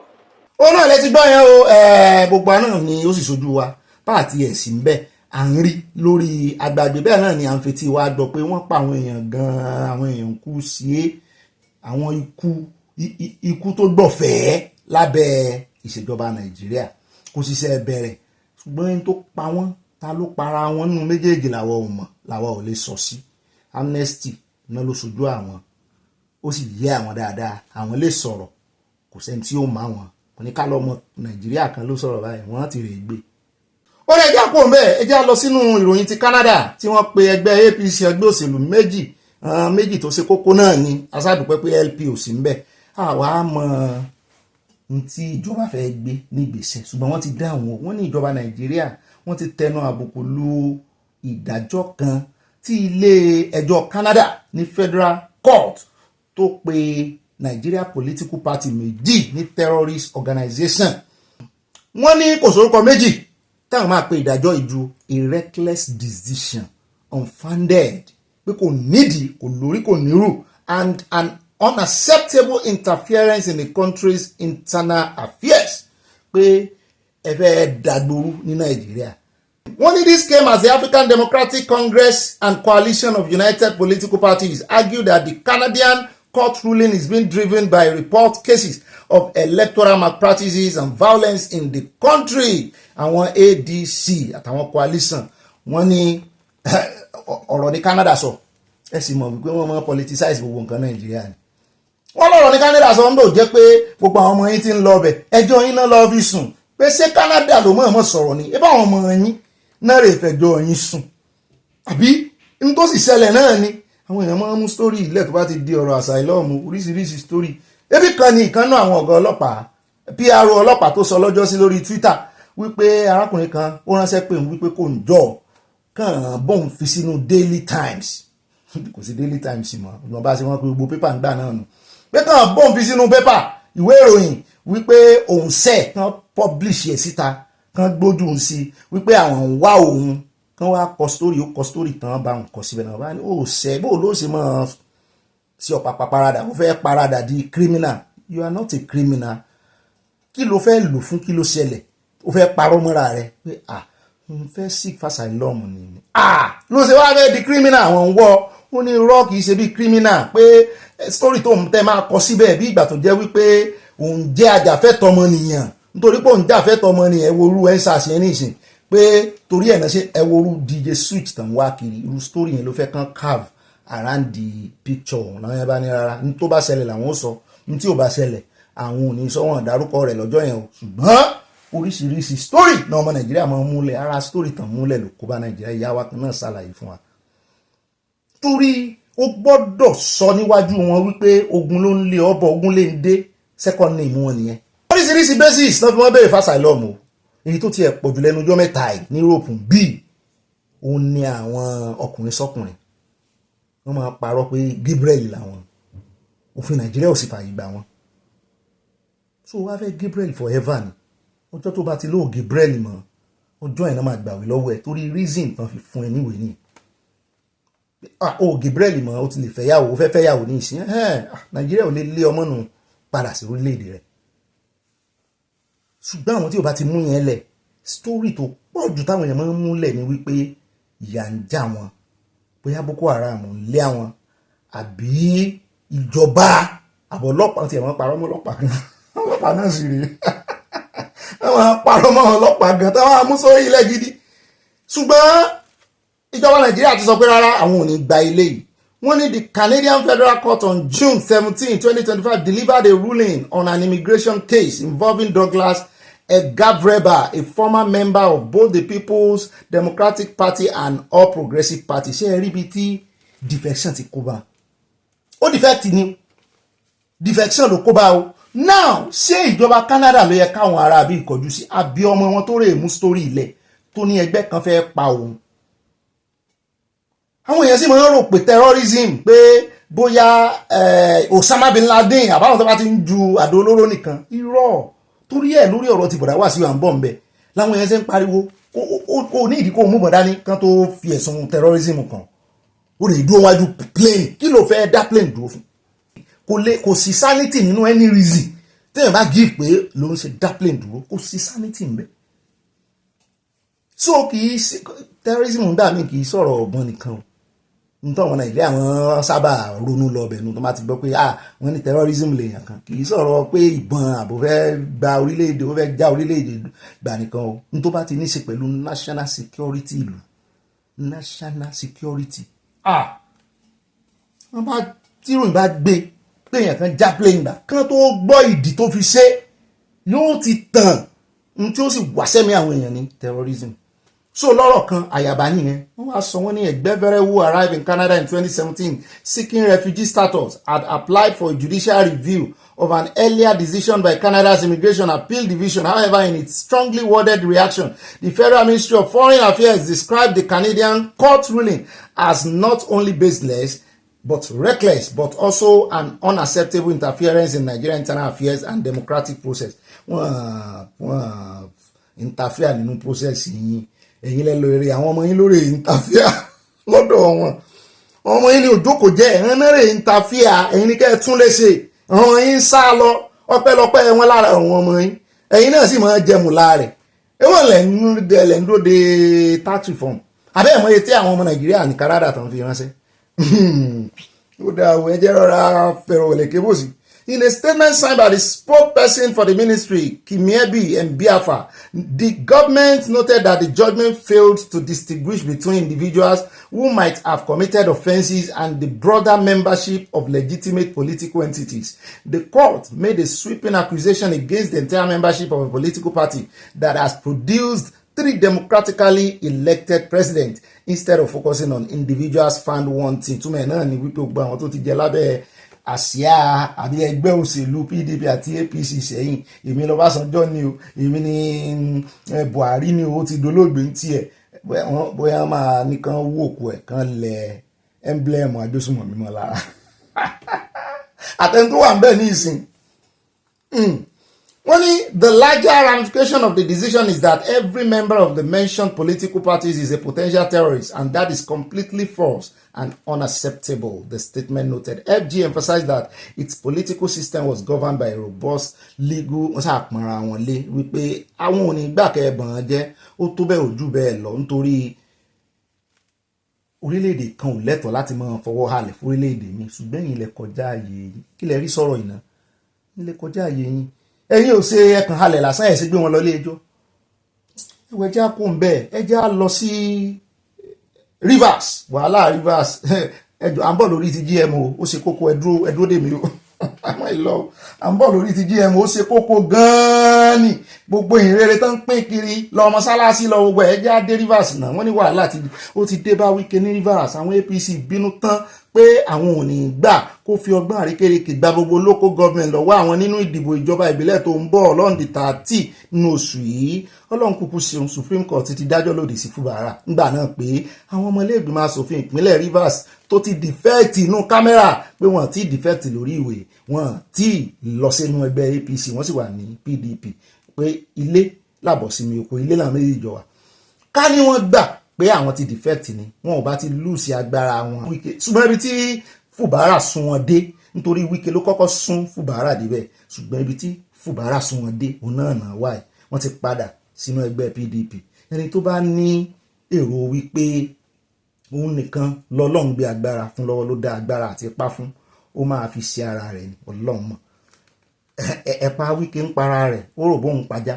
Ní báyìí tí wọ́n ti gbà pé ẹgbẹ́ PDP làwọn wà, wọ́n ti kó sí aṣọdún PDP, wọ́n ti wọ̀ wọ́n ti ń pe PDP power.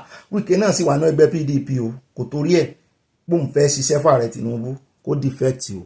Wọ́n wá ní ẹgbẹ́ APC Rivers ti wá yarí pé àwọn ò gbà kí wọ́n jẹ gàba láwọn lórí, pé oko ìjẹ́ ti bàbá tọmọ kó mọ̀ làálàá, òun bá ààrẹ Tinubu ṣiṣẹ́ lóòótọ́, wọ́n fún ọ náà ń pò oúnjẹ mùlá àwọn wà nítorí yẹn kàn ta birthright àwọn ní Rivers, àwọn làwọn ní jurisdiction.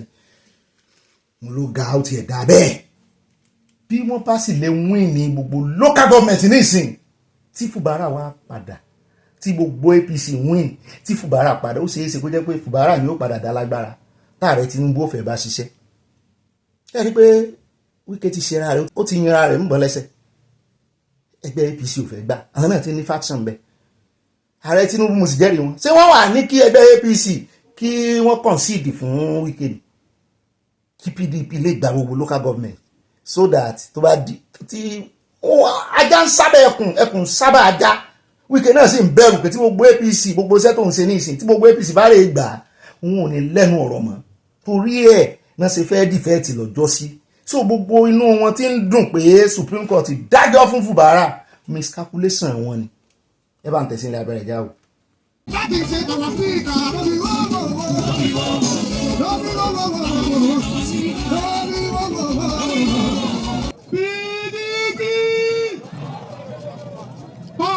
for the people. Your Excellencies, distinguished ladies and gentlemen, please permit me to rely on the protocol that has already been established. I stand before you as the Speaker of the Rivers State House of Assembly, a member of the People's Democratic Party, here with 27 members of the Rivers State House of Assembly who are very strong members of the PDP. We are here because 30th of August 2025 is another decisive day in the history of Rivers State. A day that the good people of Rivers State will dust their PVCs and go out to elect councillors and chairmen of the 23 local government areas of our dear state. It is indeed a great day for the third tier level of our dear nation. We are particularly delighted that on that day, things will be done right. On that day, councillors will be elected. We will now have properly elected council chairmen. It is on that day that Rivers people will once again say that indeed democracy has truly returned to the third tier level for our dear country in Rivers State. We are also happy that from the primaries that took place some days ago, ṣùgbọ́n báyìí ẹjẹ́ gbọ́ lẹ́nu ẹgbẹ́ APC tá a lérò wípé ọwọ́ àwọn àti Wike wọwọ́ tẹ́lẹ̀ bó tiẹ̀ jẹ́ pé wọ́n láwọn faction kan ni ṣùgbọ́n àwọn eléyìí aríwọ́n láwọn ò ní gbà. My name is Darlington Nwaoju, spokesperson of APC in Rivers State, validated by the court on August the 12th, 2024. And we've invited you this morning to speak on some teething issues, especially to address issues that pertain to the conduct or the processes leading up to the conduct of the August 30th proposed local government elections in Rivers State. And we want to give you an update, give you a heads up, bring you up to date with what we have done as a political party, especially under the firm leadership of Chief Emeka Beke. Now, we have listened to all sorts of innuendos sponsored against the Emeka Beke-led leadership of the All Progressive Congress in Rivers State, part of which were formulated before the court in order to cast a slur on the image and integrity of members of the executives under Chief Emeka Beke. And thank goodness and thank the courts for seeing through what it was, that they are mere piece of rubbish that amounted to nothing because they lack substance. Now, some of these things were prebendally influenced. They were sponsored in order to achieve a political end. And I think that part of this political end is the joke that we now see, wherein persons are now playing a political prank on Rivers people and Nigerians by claiming that they are members of the All Progressive Congress and they are flying the flag of the All Progressive Congress, or they have been so nominated by the All Progressive Congress Party in Rivers State. I want to draw attention to the fact that Article 13 sub 9 of the 2022 Constitution of the All Progressive Congress, amended on the 26th of March 2022, clearly empowers the State Working Committee of our great party to organize, coordinate, and nominate candidates for the local government level, activities at the local government level. ẹn tọrọ yóò bá tí ì yé ẹjẹ ńlá yé eyín torí mo ní interest nínú ọ̀rọ̀ yìí arákùnrin yóò lè sọ̀rọ̀ ẹnu rẹ̀ tán sẹ́yìn lẹ́yìn tó ṣẹlẹ̀ ní wípé àwọn èèyàn ti Wike àtàwọn ọmọlẹ́gbìmọ̀ asòfin àti àwọn tó fẹ́ represent wọn nínú ìdìbò tán fẹ́ ṣe ní on the 30 ìyẹn local government election wọ́n jáde wọ́n wọ aṣọ PDP ṣó sì yín báwọn wọ́n represent PDP lójú kámẹ́rà nítorí Supreme Court ti dájọ́ ibi tí wọ́n ti kó ṣẹ̀kẹ̀ṣẹ̀kẹ̀ sí Fubara lọ́wọ́ nìyẹn pé àwọn ò tí ì defect so wọ́n lọ́pṣẹ̀ wọ́n bí wọ́n dá kán wá jáde wọ́n bí wọ́n kán kó mọ jáde nínú ẹgbẹ́ APC mọ́ ṣùgbọ́n tí wọ́n fẹ́ lò wọ́n wá lọ kó fúláàgì APC lé wọn lọ́wọ́ Wike sì ṣe ara rẹ̀ Ọlọ́run ọba àwọn tọrọ mi bá yé dáadáa ó ṣe ara rẹ̀ torí kò defect ó fẹ́ jẹ méjìlá bá àlàdé Wike ò defect àwọn èèyàn rẹ̀ ò defect ebi tá ti rí Fubara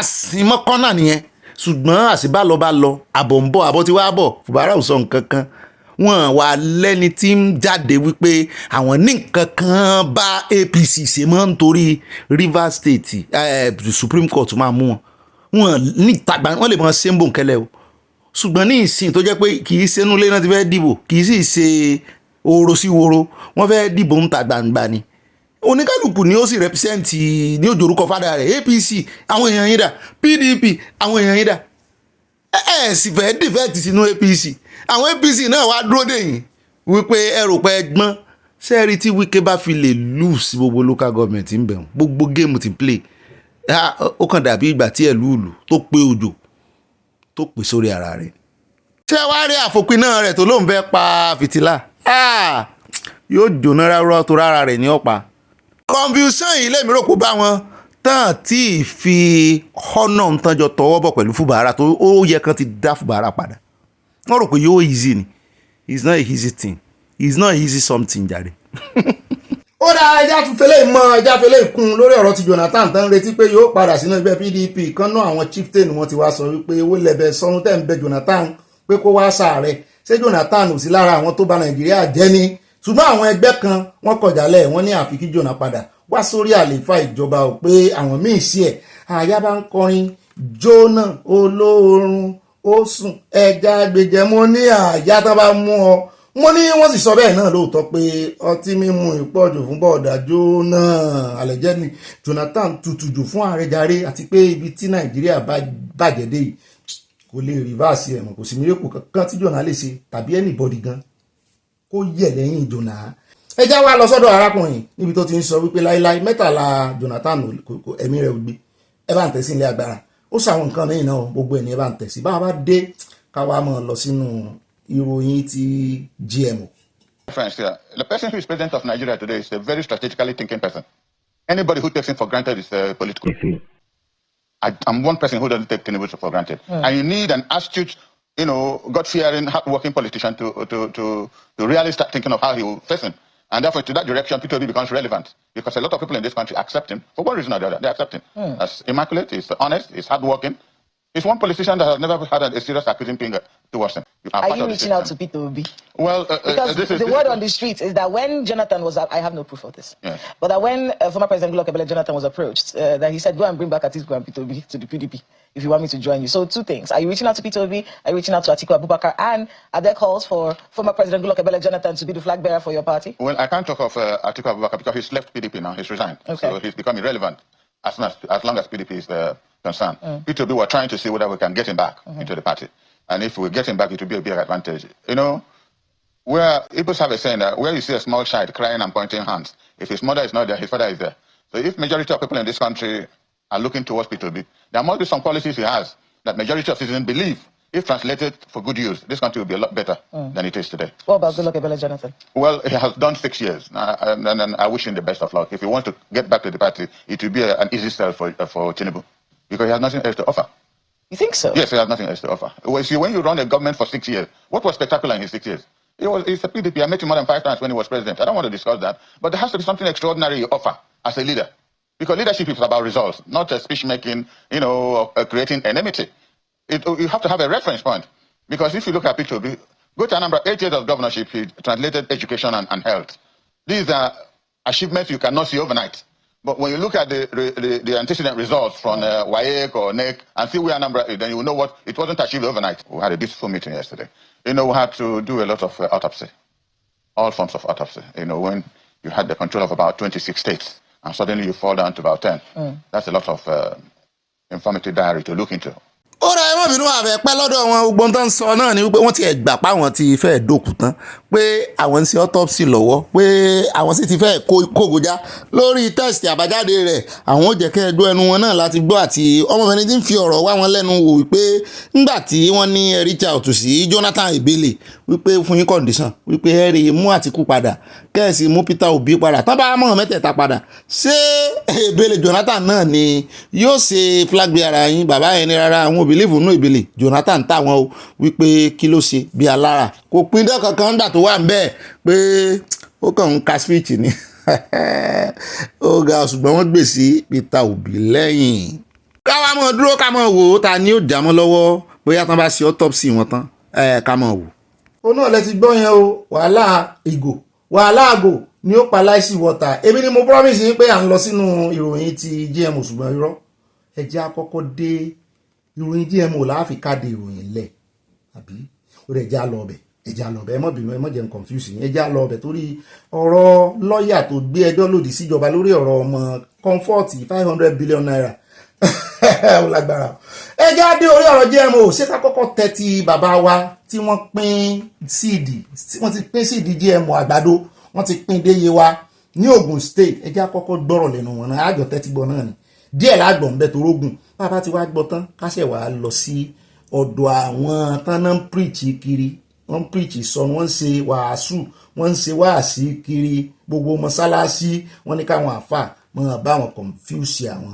Óyá ẹ bá ń tẹ ohun bàbá wa sí àjọ wà ń bí náà ni a lọ bí kankan. A kú dédé àsìkò yìí gbogbo àwọn ọmọ ìjọba àbílẹ̀ àríwá ayé wa. Àwòrán tí mo gbé wọlé yìí gẹ́gẹ́ bí ìròyìn tó kàn mí lára láìpẹ́ iná mo ṣe ní kí n gbé wọlé ní yàjóyàjó. Ọ̀rọ̀ GMO tá ń bá wa sọ láti ọjọ́ yìí òun rèé o, iná ti jó lórí kókó báyìí. So irúgbìn GMO yóò ti wà níjọba àbílẹ̀ wa lọ́wọ́lọ́wọ́ báyìí bí mo ṣe ń bá wa sọ̀rọ̀ yìí. Ní ìjọba àbílẹ̀ Yewa àríwá Yewa tá a wà yìí, kò sì ń ṣe bí nìkan ló máa wà, ó ti máa wà láwọn ìjọba àbílẹ̀ yòókù náà káàkiri ní ìpínlẹ̀ Ògùn. Gẹ́gẹ́ bí àwọn ìwádìí àwọn ìfitónilétí tí mò ń gbọ́, wọ́n nígbà àwọn kan ni wọ́n wá tí wọ́n kó àwọn àgbẹ̀ jọ tí wọ́n sì ń pín irúgbìn ilé wọn lọ́wọ́ pẹ̀lú owó. Wọ́n nípa àwọn máa fún wọn nírúgbìn, àwọn sì tún máa fún wọn lówó. Wọ́n ní bóyá ẹgbẹ́ àgbẹ̀ ni wọ́n bá wọlé, ṣùgbọ́n bí wọ́n ṣe wọlé àti mọ̀ bóyá local government, bóyá ìjọba àbílẹ̀ wa àti bẹ̀ ni wọ́n ti gbà wọlé àbí ọ̀dọ̀ àwọn olóṣèlú àbọ̀dọ̀ àwọn baálẹ̀. Nǹkan kan ṣo tí ọ̀pọ̀lọpọ̀ wa máa ń ṣe òun ni wípé a gbádùn pé ká máa ṣe àfojúdi ká sì máa ṣe àìlákàkún. A máa rí inú wa náà ń bí tó ti gbọ́n pa kínní, ṣùgbọ́n tó jẹ́ pé à ń dàgún lásì. Eléyìí tó sì ń dé tó ń ṣẹlẹ̀ bọ̀ yìí á kan jẹ́jẹ́ mo jókòó mi, kódà á kan ẹni tí ò tiẹ̀ ṣàgbẹ̀, nítorí ẹni tí ò ṣàgbẹ̀ gan ó ra nǹkan jẹ. Májèlé tí wọ́n sọ pé wọ́n fẹ́ fi pa ilẹ̀ wa, tí wọ́n sọ pé tá a bá ti gbìn sínú oko yẹn ò tún ní ṣe rere mọ́. Irúgbìn tán sọ pé wọ́n fẹ́ fi gba ojúlówó irúgbìn kúrò lọ́wọ́ wa, èyí tí wọ́n sọ pé tẹ́ ẹ bá ti gbìn sínú oko yín, kódà ẹni tó bá wà ní tẹ́ ẹ bá gbìn ojúlówó sí oko mìíràn, ó máa tún fẹ́ lọ sínú ojúlówó tẹ́ ẹ gbìn yẹn, ó máa lọ bà yẹn náà jẹ́. Débi pé irúgbìn yẹn kò ń ṣe irúgbìn tẹ́ ẹ tún lè rí mú èrè tẹ́ ẹ bá rí mú jáde kẹ́ ẹ tún gbìn. Irúgbìn tó wà lókè ọ̀rọ̀ tí mò ń sọ yìí, tòmẹ́tò ni wọ́n pè o, tòmẹ́tò tá à ń lọ sínú ọbẹ̀ tá à ń jẹ, òun leléyìí o, irúgbìn GMO ni wọ́n ní gangan ni, because wọ́n gbé fáwọn àgbẹ̀ yẹn, wọ́n sì tún gbé owó tẹ̀lé níjọba àbílẹ̀ wa ń bí. Ó dá o náà lẹ ti gbọ́ yẹn o, ẹ̀rí gbogbo atótónu tí bàbá wa ṣe é já wá lọ́nu fídíò táwọn fi hàn yín níbi tí wọ́n ti sọ pé GMO kí ló dé tọrọ ìwà káwọn lára àwọn tó ń ṣagbátẹrù ọ̀rọ̀ GMO yìí, kí ló kọ́ wọn náà yá, wọ́n ní àjọ MBRDA acronym wọn nù, èmi ò tiẹ̀ fẹ́ mọ the full name wọn. Wọ́n ní kí ló dé tí wọ́n lọ ń bá àwọn mùsùlùmí, àwọn àfà, àwọn ṣèyíkà, àwọn ìmáàmù pé kán confuse àwọn, àbí àlepin convince, kán confuse àwọn ọmọlẹ́yìn wọn, pàápàá jùlọ àwọn àgbẹ̀ tó jẹ́ mùsùlùmí, bóyá tí wọ́n bá kúrò ń bẹ̀ bóyá ṣọ́ọ̀ṣì náà ń gbà lọ. Tẹ́ ẹ bá ti ráwọn pásítọ̀ yín tán fi GMO tán ń dọ́gbọ́n fi preach, ẹ mọ̀ pé wọ́n ti gbowó nù o. Àyà ni tí wọ́n bá rí lè fẹ́ ti GMO mọ́ àwọn ọmọ Nàìjíríà lọ́rùn pé kí wọ́n mọ́ làágùn jìnnà, kí wọ́n rèé bẹ àwọn Jehovah Witness lọ́wọ́ ẹ̀ pé àwọn yẹn mọ́ bọ́ sí ń wọ ojúlé kiri, wọ́n máa bá wọn ṣe perfectly. Mo ní àyà sọ́ra ẹ̀ mọ́ fi Jehovah Witness pa next time, I don't want to hear that. Mo ti sọ́tàn kí n tó mọ̀, mọ́ fi Jehovah Witness pa àwọn náà. Ṣùgbọ́n kí ló dé náà tó jẹ́ wípé wọ́n ní láti tì í bọ̀yàn lọ́rùn, wọ́n ní láti ṣe sensitization fún nǹkan orúgbìn. Ṣé bẹ́ẹ̀ kàn kó sórí igba ni ẹ̀ ń bá wù yóò lọ rà, ẹ̀ ń bá wù kí ni dandan, àbí kẹ́ ẹ mọ sábà tiẹ̀ lórí TV ó tán. Èwo ni ẹ̀yin àfà ẹ sọ fáwọn èèyàn, bẹ́ẹ̀ náà làwọn kan ran orí, wọ́n ní wọ́n ní ó máa ṣiṣẹ́. Kọ́kọ́ bá ń tẹ ibi tán ti lọ sọ́dọ̀ àwọn àfà sí ká tó lọ sọ́dọ̀ àwọn kan tán fẹ́ confuse àwọn Nàìjíríà pátápátá. Ẹ bá ń tẹ̀ sí léraléra. Millions still contend with food insecurity and the mounting pressures of climate change. We cannot afford to dismiss any safe, effective technology that may help us to secure the sustenance of our and the sustenance and well-being of our families. As we embark on this day of shared learning, I encourage you to engage fully, to grow boldly, and to consider how each of us, whether as a religious leader, a scientist, policymaker or citizen can champion an informed approach by technology. According to the agency, some benefits of the adoption of genetically modified organisms include food security, helps fight malnutrition, promotes sustainability, and lower food prices, as well as improved income for farmers. This technology, the use of biotechnology in agriculture, you have environmental sustainability coming as a benefit. Because you reduce pesticide use as you are actually making your crop resistant to some pests, or insects. The clerics pledged their support. We support the organizers of this program, that is, the National Biotechnology Research and Development Agency and the Open Forum on Agricultural Biotechnology, Nigeria chapter. By the medical sciences, doctors, they come, they do research and they profile drugs and they keep improving on those drugs. And we use them when we need them.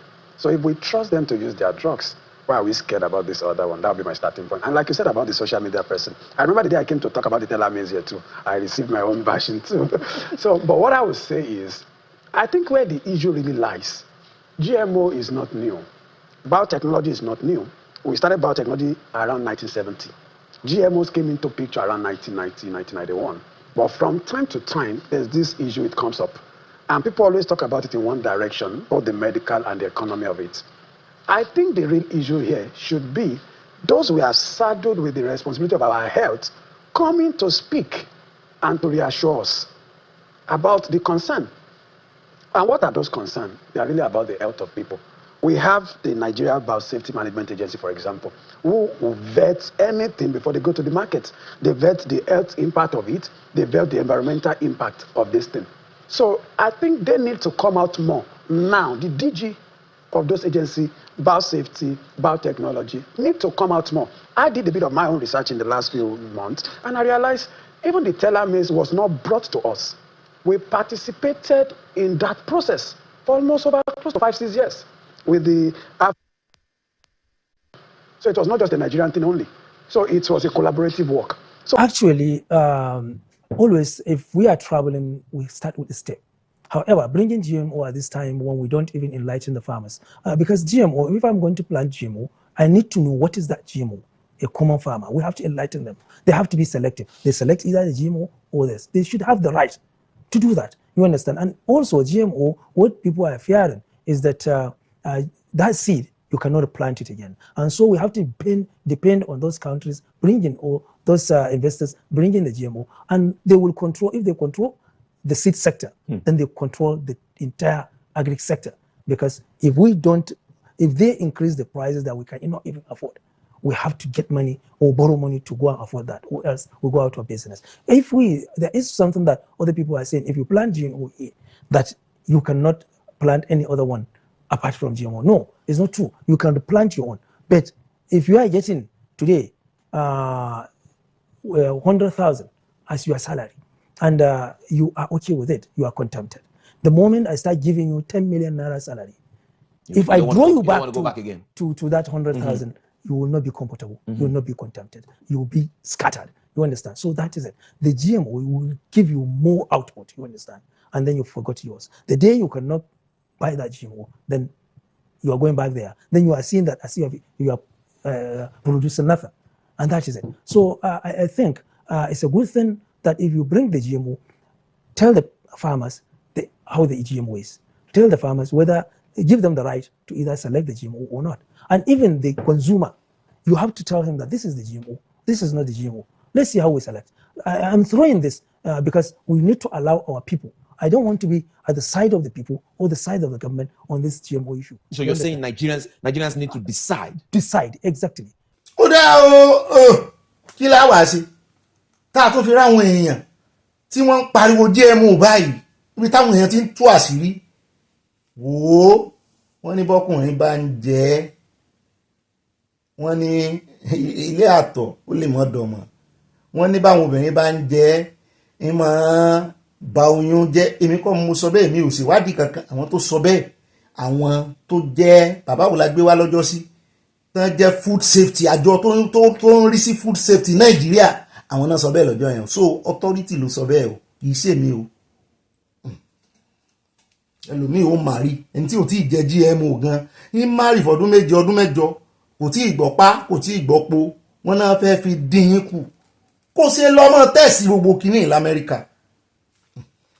Ó dá àwọn ẹja kò ń bẹ́ o, ẹja kò ń bẹ́, ẹja wá lọ sí ọ̀dọ̀ arákùnrin tó sọ wípé ṣé ni òun máa gbé federal government lọ ilé ẹjọ́ 500 billion lòun sì gbà lọ́wọ́ wọn lórí ọ̀rọ̀ Wàsíù Kwamwan àti lórí ọ̀rọ̀ Comfort.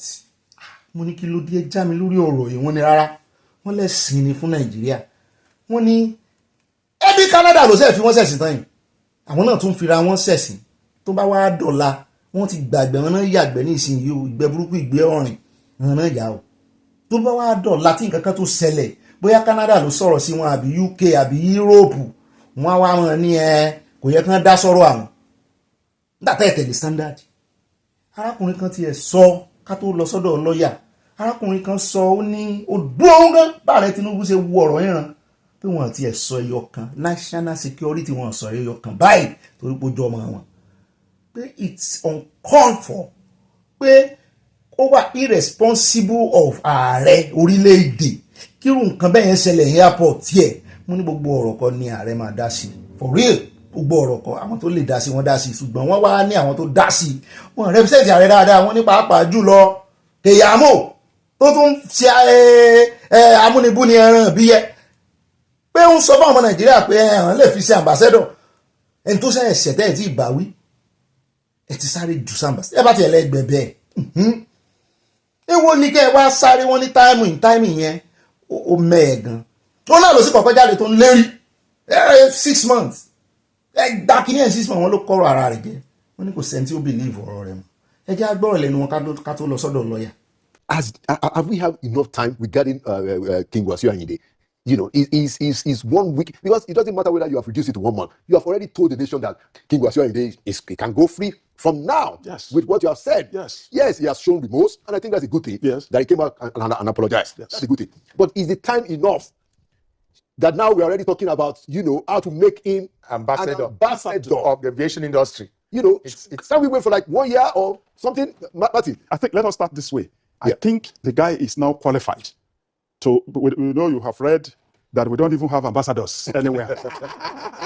Since he is an ambassador of culture now, in a culture of impunity we are discussing, to be an ambassador to discourage a culture of impunity, he should be appointed Nigeria's United Nations ambassador, Nigeria's ambassador designate to the United Nations as an ambassador of culture, of the way we are. And I think that is that's actually what he's doing. That is what is happening. I believe, just, you know, the last time I was here, I quoted one Shakespearean saying that any mercy that forgives a murderer encourages murder. Mercy, that the quality of mercy is not strength. Any mercy that forgives a encourages murder. And this kind of thing that we are doing, we are telling the world that really we are deepening our culture of impunity. See, is he being appointed an ambassador of lawlessness, ambassador of impunity? What are we talking about? He has not even served the time. They have reduced it to 1 month. Before the Minister of the Republic will sign a statement that the federal government has decided that the guy will even be designated an ambassador on behalf of more than 211 million Nigerians who are perplexed and bewildered by his action. Yes, it shows that really everywhere. What we know is that government, because of next election, government is afraid of the people.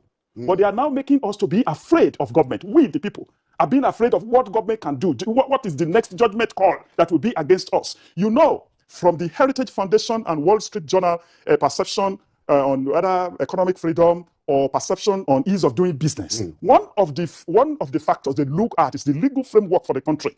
You want to come to a country where the law rules, not where men rule. In a situation where you allow men to rule in the aviation industry, what kind of foreign direct investors will want to choose to come to a country where somebody who stood yesterday in front of a plane that had been cleared will become an ambassador? Within a few hours, the person has been pardoned and they have been designated ambassador of impunity. I believe that we should do certain judgment calls should be right at this time on behalf of the people. They are making these calls on behalf of the people, and I think it is the wrong time. And I have not seen, before coming here, I haven't seen any platform where this decision has been held. Clearly, this is a case of aviation minister overruling the directive of NCAA. NCAA is a regulator in the industry. Yes. And nobody by law overrules NCAA, just like nobody overrules the way CBN regulates the banking industry, or should. Now, NCAA had made its case known on this matter. And NCAA is an affiliate of ICAO. ICAO is a global regulator of aviation industry. So what we are seeing now is being observed by ICAO. ICAO rates aviation industry and airports in each country. Yes. So you can be downgraded, and American Airlines would withdraw from your airspace because you've been downgraded. Yeah. It has happened before in this country. Yeah. So now Festus Keyamo has come in, apparently acting at the behest of his boss. I mean, he couldn't have done this without his boss endorsing it. We have to be frank enough. Otherwise, he has come in and overruled NCAA. It is very, very frightening.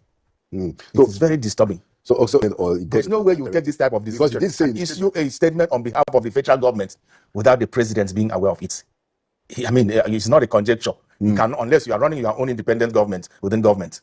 Interesting. I can't believe in the life of me that there is a president who is running a big and important country, important at least in West Africa, and this type of thing will happen, and he stands aloof and allows his people to manage the system. I don't believe it. Okay, I can't believe it. Yes, this is even Buhari, we all thought knew nothing about what is happening in his government. This will not go without his taking action. I believe President Tinubu has been aware of what has been happening in the aviation industry in the last 1 week, and I believe he is behind all the decisions that his Minister of Aviation has taken. Yeah. Very on point. Àwọn ilé láwọn ọmọ bó ṣe yẹ pé láwọn ti sá lórí ẹ̀rọ ayélujára torí wọ́n bùyà láyà wọn. Wọ́n ní àwọn yìí wo Facebook wọn ṣùgbọ́n wọn lé láwọn ọmọ wọn lè má brief wọn àti tó bá yẹ pé bóyá wọ́n parọ́ fún wọn n tó ṣẹlẹ̀ bóyá wọ́n fi fídíò hàn wọ́n ó possible gan-an ni ṣùgbọ́n nǹkan kan tí mo rí nínú ọ̀rọ̀ bàbá àwọn méjèèjì tó sọ̀rọ̀ yìí ni wípé wọ́n ní wọ́n lè downgrade Nàìjíríà.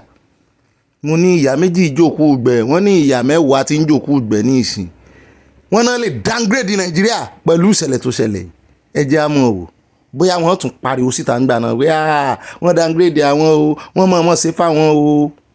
Civil Aviation Authority, NCAA, the power to regulate standards and potentially suspend pilots. Why the act doesn't directly give the Minister of Aviation the power to suspend pilots? It establishes the NCAA as the regulatory body responsible for civil aviation in Nigeria, and the NCAA exercises this power through its regulations only. He's a senior advocate of Nigeria. He knows this thing. We shouldn't add political enthusiasm to regulation of this particular industry, because there is no way of saying, Laolu, wait, let us correct this thing in the air. There is no way of saying, no, let us park to correct this for safety reason.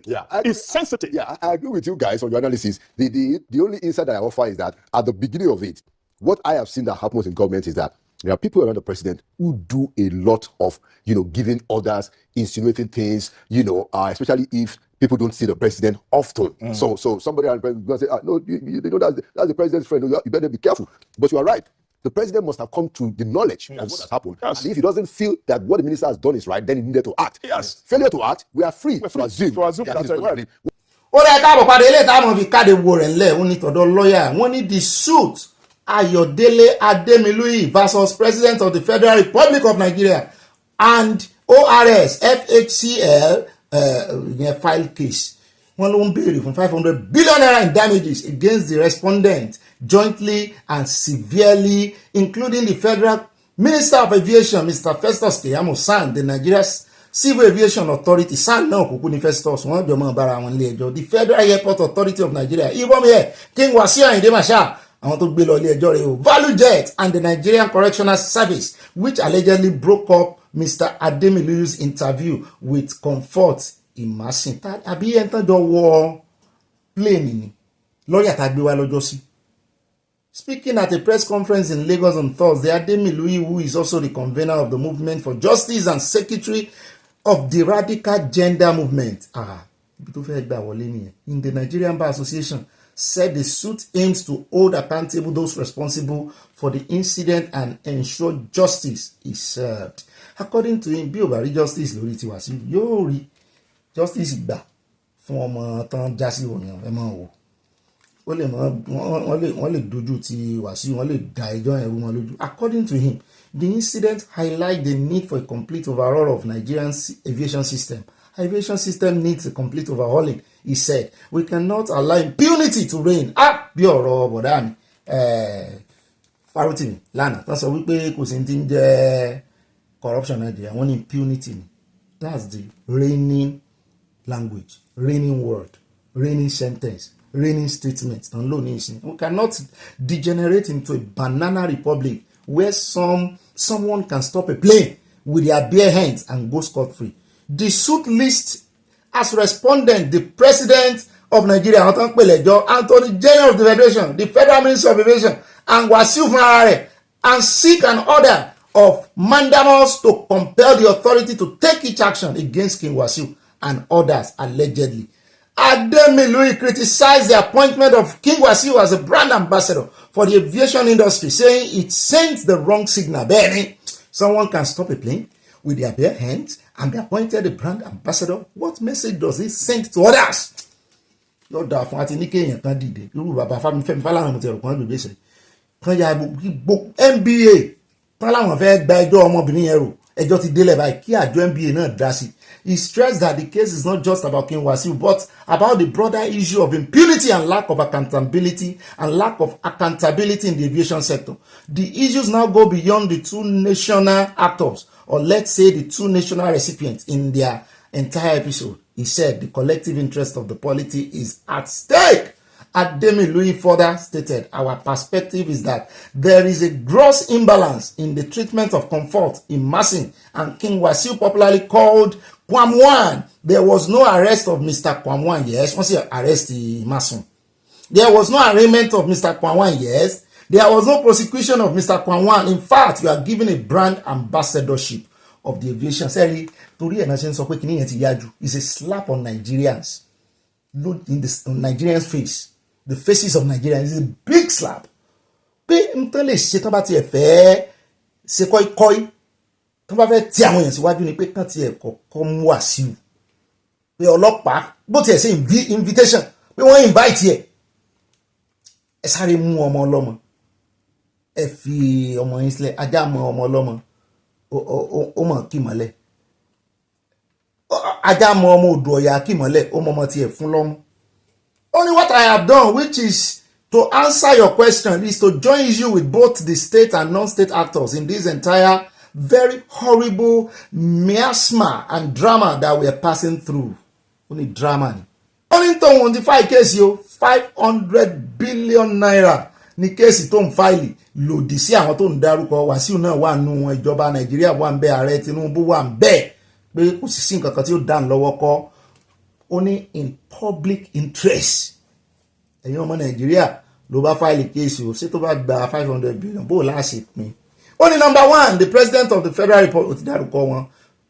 That is exactly the central point we are making, and we are going to be making through that court proceeding. Number 3 in that suit is the Federal Ministry of Aviation, and of course the national person that is occupying that office, Mr. Festus Keyamo Sanuni, his conduct, to say the least, has been so unbecoming of any person occupying that office.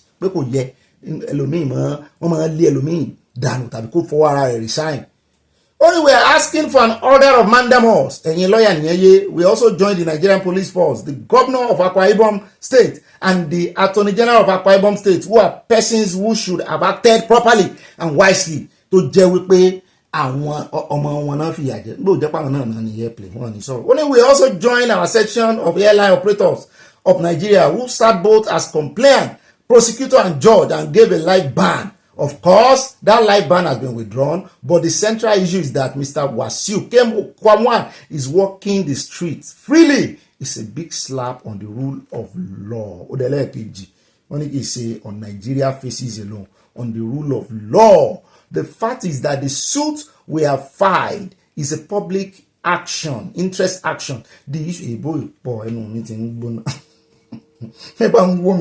Mrs. Emerson allegedly exhibited unruly behavior on Ibom Air Flight Q1 513 from Uyo to Lagos on 10 August 2025, leading to arrest and detention. However, the federal government decided to withdraw the charges against her, leading are released on Wednesday pé nígbà tí wọ́n ti release ẹ̀ kílẹ̀ tí wọ́n ń wá lọ́rọ̀ kan wọ́n ti gbé bàrà Wàsíù wọ́n ti gbé ààrẹ orílẹ̀-èdè Nàìjíríà wọ́n ti gbé Attorney General of Nigeria bẹ́ẹ̀ náà gbé Keyamo àti Aviation tí wọ́n fẹ́ fi bàrà Wàsíù ṣe wọ́n ti gbé wọn lọ ilé ẹjọ́ wọ́n ti gbé wọn lọ ilé ẹjọ́ báyìí ẹjẹ́ á máa retí sínú yín dùn sí ní táwa náà sọ nìyẹn wípé ó yẹ kí ọ̀rọ̀ ìdílé ẹjọ́ náà kó tó di wípé ó dá wa ọdẹ àwọn tí ń ṣẹjọ́ yẹn lọ o kó tó di pé bàrà Wàsíù ti ń ṣe fàájì kiri eléyìí tí mo gbàgbé tá a fi ṣe ẹ̀mọ́ bínú ó ní ti Minister of Interior Olúbùnmi níbi tó ti ganu sí máìkì tí ń ṣàlàyé fún wa wípé wọ́n kò sí tó ń jẹ́ pé wọ́n ń ṣe passport lólúwọlé mọ́ o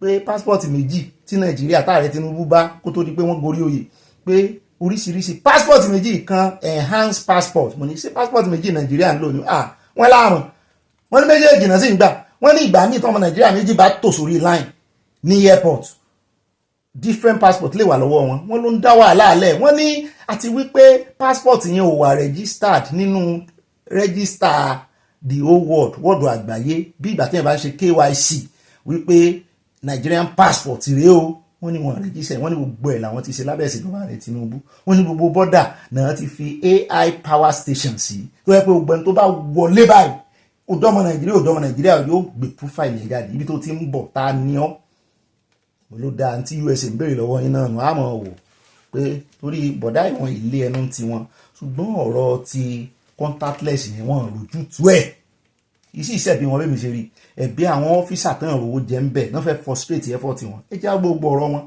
ó dùn díẹ̀ létí á lo bí 2 minutes ń bẹ̀ bàbá paradé ká mọ̀ dágbére lórí ètò lónìí. Pericles, proven we have one of the best in the world.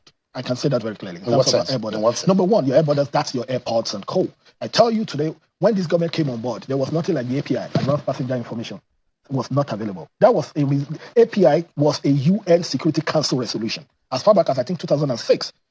Nigeria never had it, and that happens to be the device that the immigration officers need, that they actually require to do pre-profiling of inbound. Yes, that okay, if somebody is coming, before he even comes to Nigeria, you can pre-profile the person. You have the whole record. You pre-profile. You can juxtapose. You can look around all security databases in the world, criminal record system, whatever pattern of travel, etc. That's why when you get to like Heathrow or JFK in New York, when you get there, you see them say, "Oh, somebody gets there." They just say, "Okay, to this side or whatever." It's because they've done pre-profiling. They know who is coming. They've looked at you. They've analyzed you. So they don't do what it is objective profile, not subjective. We never had that before President Bola Ahmed Tinubu came into power. But I'm happy to tell you today that Nigeria has a lighthouse project of Africa. That was how IATA described our command and control and our API solution as the lighthouse project of Africa. One of the best you get anywhere in the world. This government has been able to do that. That's number one. When you go to our airport today, you see our e-gates working. You understand? So what it means basically is that when a Nigerian comes in, you take your passport, it detects, even if you're carrying a fake passport, the system will not read you. You won't be able to pass. You understand? And of course, that record, your biometric, everything goes into our database. So our data center in the command and control. So that's been done.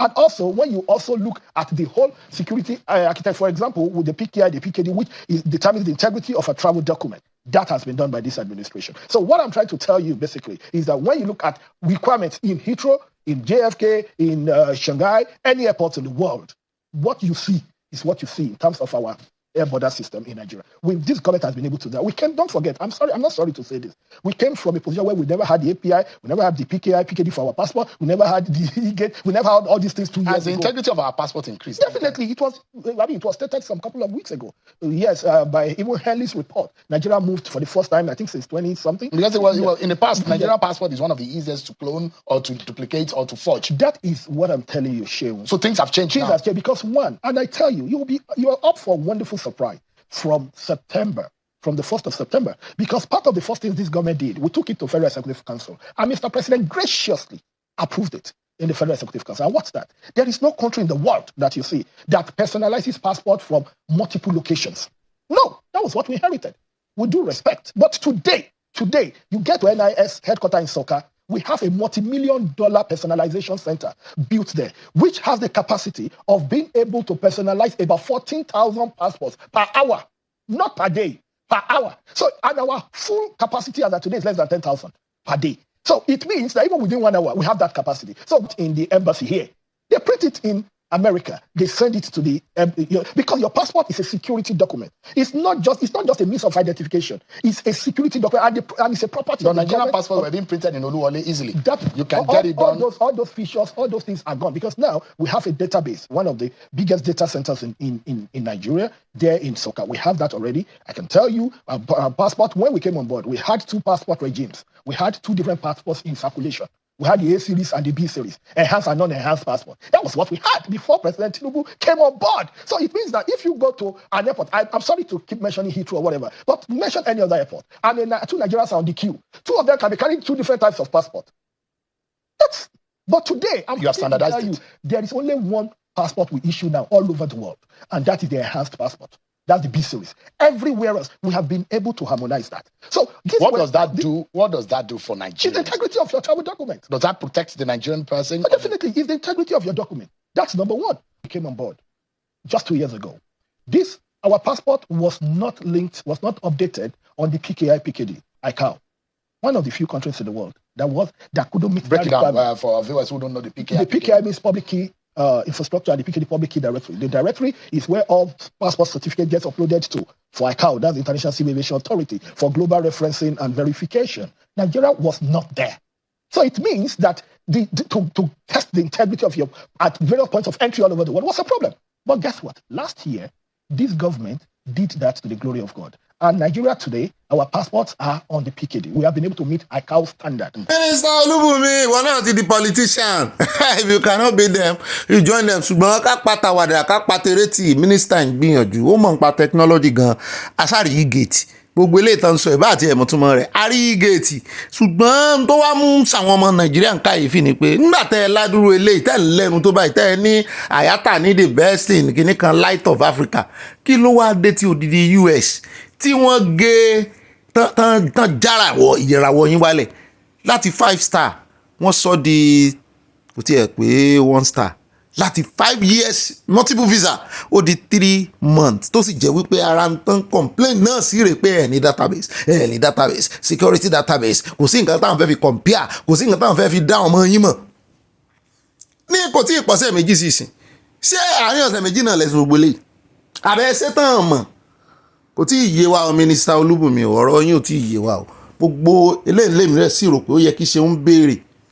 abẹ́ẹ̀rí ẹ káàbọ̀ padà ìròyìn tòní ó kún fọ́fọ́ wọ́n ti sọ gbọ́rọ̀ dálẹ́ o kò sí nǹkan tá a fẹ́ sọ lé lórí mọ́ tiwa ni wípé contactless báwọn èèyàn ṣe mọ́ gba pásítọ̀tì tí yóò sì mọ́ jẹ́ ìrọ̀rùn torí àwọn èèyàn sì ń lọ ẹ́mbásì kò sí ẹni tó ti dúró léṣe gbogbo ẹ̀ tó sì ń retí pé kò ń gbà ń lé wọ́n ti ẹ̀ ní USA lápá àbìkan wọ́n ní wọ́n á mọ̀ wá every Thursday àbí Friday bóyá ẹ̀ẹ̀mejì lóṣù náà máa kó kiri wọ́n níye táwọn sì ń san wọ́n ló pọ̀ ó gara ṣùgbọ́n sọ́mùrì gbogbo ìròyìn tòní náà ni wípé ẹjọ́ ti wà nílé ẹjọ́ báyìí o federal government ò sì fẹ́ bá ṣẹjọ́ sólówó ẹjọ́ sí àwọn ọmọ Nàìjíríà ó gbèsè lẹ́yìn ṣé wọ́n ní tọ́lá àwọn èèyàn ó tún mọ́ bú ní ìsìn pé ṣé wọ́n ló lẹ́jọ́ ni bọ̀rọ̀ mi dẹlẹ́rùn wọ́n sì ní mọ̀ pé táwọn níjà fún wípé rule of law first ẹjá mọ owó táwọn ọmọ Nàìjíríà sọ àpò jẹyìn lábọ̀ ẹ mọ̀ wọ́n mọ bá ṣe ń gbèsè àwọn aninilára wọn lẹ́yìn wọ́n mọ bá ṣe máa jiyàn táwọn aninilára wọn ò fi kọjá lọ báyìí ṣèjú wọn àwọn náà sì ń sọ pé ibi ládùúgbò ibi láti mú wọn ṣùgbọ́n tí wọ́n bá ti kófìrí àwọn aninilára wọn báyìí àwọn yẹn bóyá máa ń fẹ́ nǹkan kan sínú atẹ́gùn ni lọ́rọ̀ ó bá di àríyànjiyàn títí táwọn èèyàn ó fi lọ táwọn ọ̀tá wọn ó fi lọ wọ́n mọ̀ jiyàn ni that is Nigeria people for you ṣùgbọ́n tó bá gbèjà wọn mọ gbogbo kìíní ńlẹ̀ o ó dáa yóò kúkú ya kò ní yẹ ẹlẹ́ láti Ọlọ́run á jèrè á bóde pàdé á fèrè jẹ̀kọ́ á mọ̀ gbé yín rẹ̀ torí àṣẹ Ọlọ́run ni Ọlọ́run lójú orí bẹ́ẹ̀ àwọn ò lé èèyàn kan o Ọlọ́run là ní ẹ́mbásì ti lọ́lọ́run ohun gbogbo lónìí torí ẹ̀ mo mọ rírì ẹ̀yin èèyàn mi o adúpẹ́ lọ́wọ́ Ọlọ́run ìyá mi Dorcas Jalona já wá sí wípé àmọ́ ti wọ́n 19,000k a tún ti lé kẹ̀rẹ̀kẹ̀rẹ̀ àwọn 20k lọ́nu èèyàn làwà fẹ́ ń bí àfẹ́rú ẹ báwọn yẹ àwọn tó ti unsubscribe náà báwọn yẹn ṣe ń subscribe làwọn kan unsubscribe èèyàn la fẹ́ àfẹ́ èrò wọ́n ti kọ́ lẹ́yìn adúpẹ́ lọ́wọ́ Ọlọ́run mọ̀ gbé wa débẹ̀ ojú bẹ̀ ọ̀gangan bẹ̀ gangan ni ó mọ̀ gbé wa dé kò ní rẹwà God bless gbogbo àdúrà yín gbà lórí mi o tèmi náà sì ń gbà lórí yín I love you I do see you tomorrow by God's grace happy weekend.